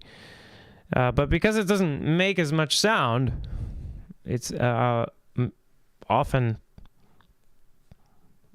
people are trying to avoid it. But some guys are doing a really good job using curbing really well, like Juan Diego Flores. Not Juan Diego Flores. He doesn't use, Larry Brownlee.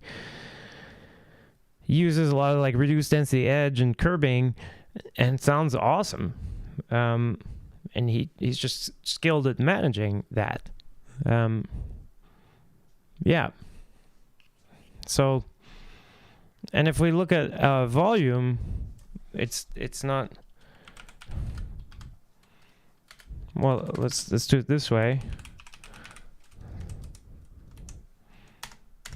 And then if we look at volume, let's say neutral. And, well, I guess this is going to be perceived loudness. So neutral is not as loud as curbing, which isn't as loud as overdrive, which isn't as loud as edge.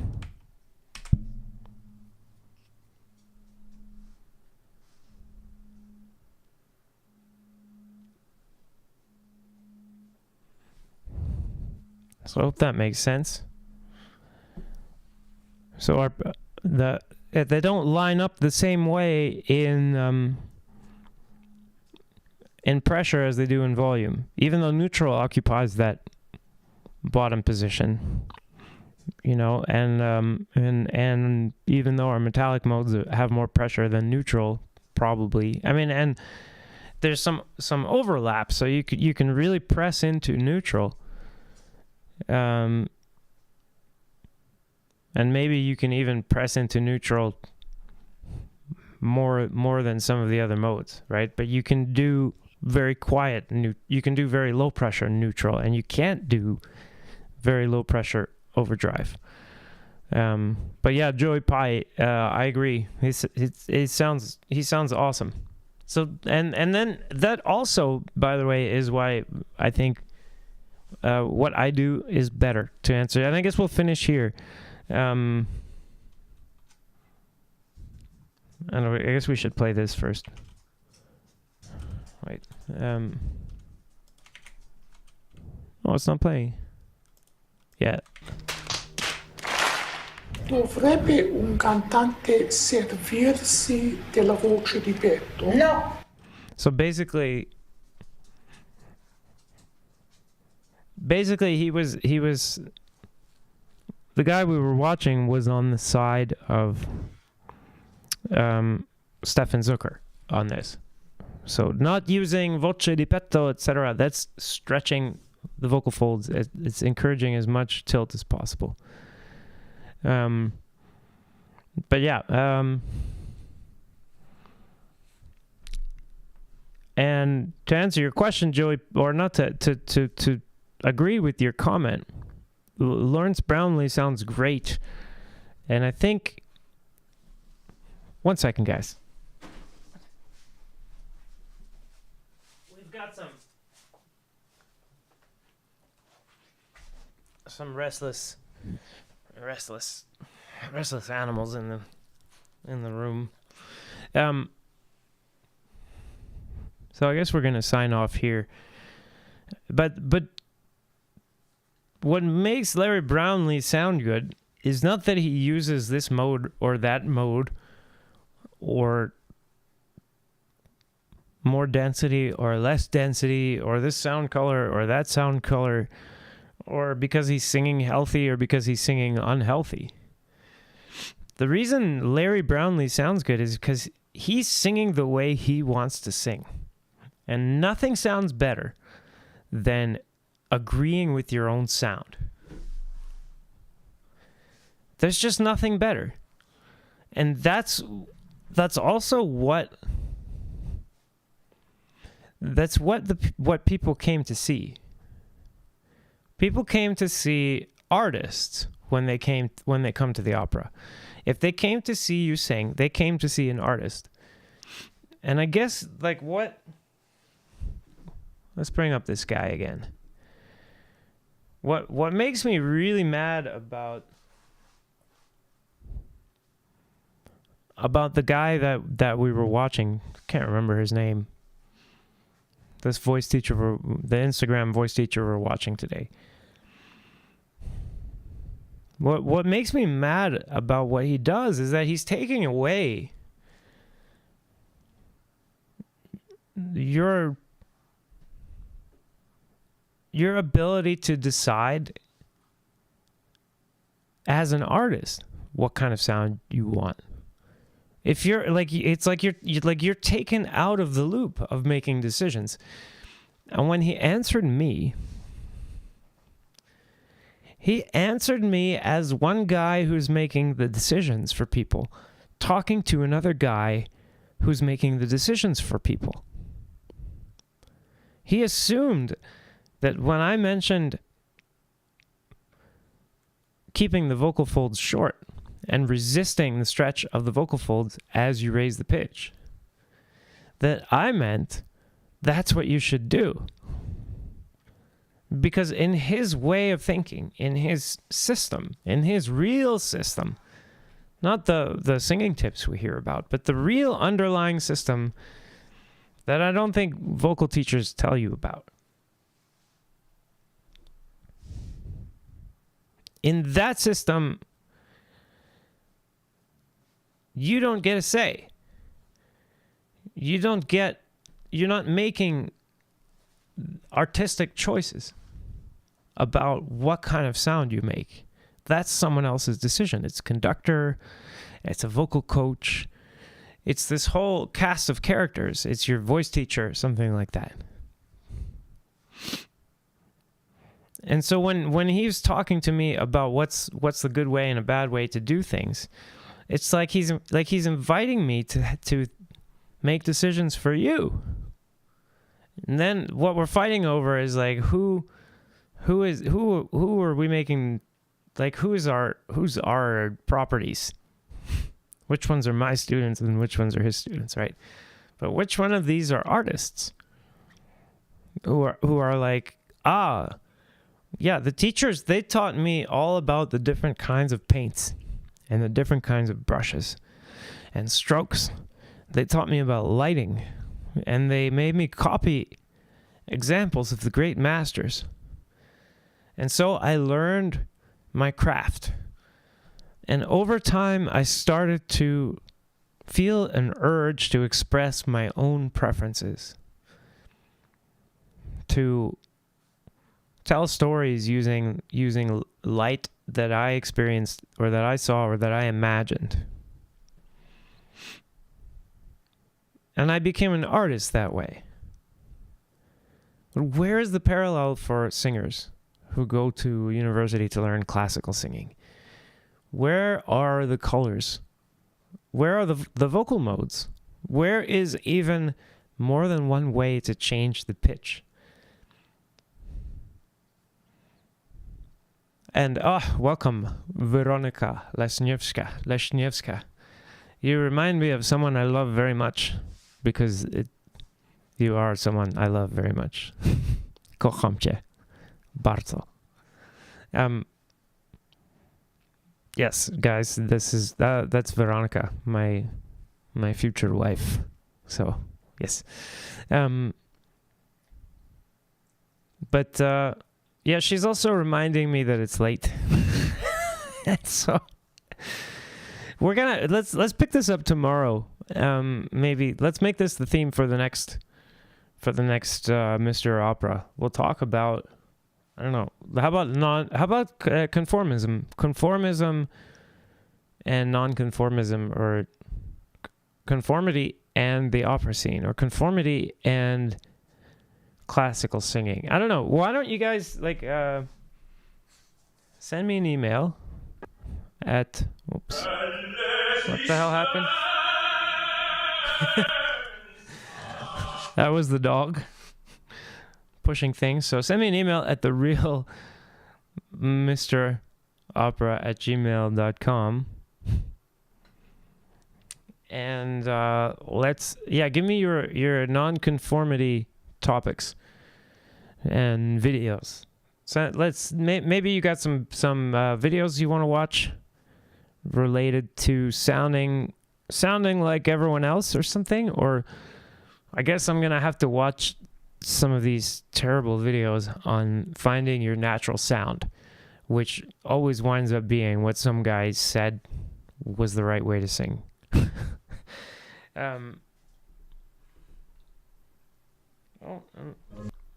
Look, my things are so broken. Oh God. Yeah. You know, I was working on my OBS scenes when nothing works. Yeah. But I should have, we're going to have improved next time guests come on. Yeah. Okay.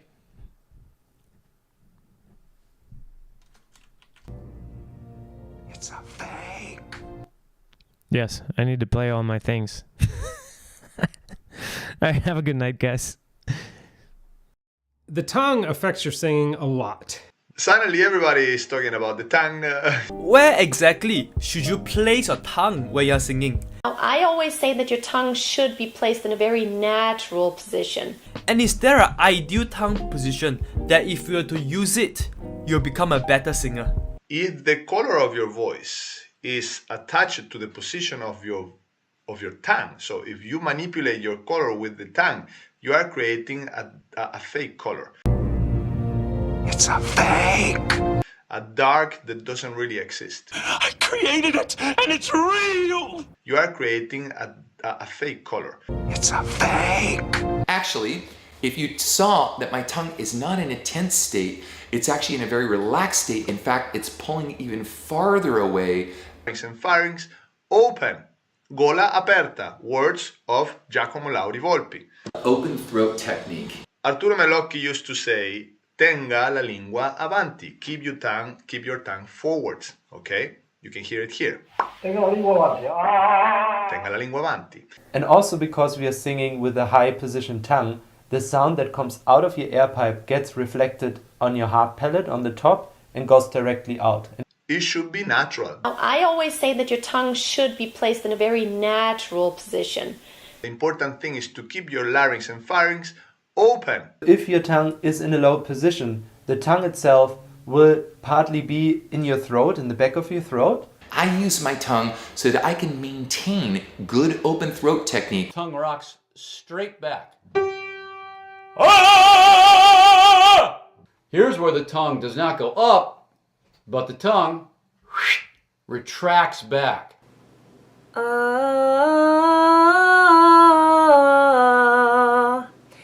what you're going to find is that if the tongue is tensing, you're going to actually see the tongue narrowing. I always say that your tongue should be placed in a very natural position.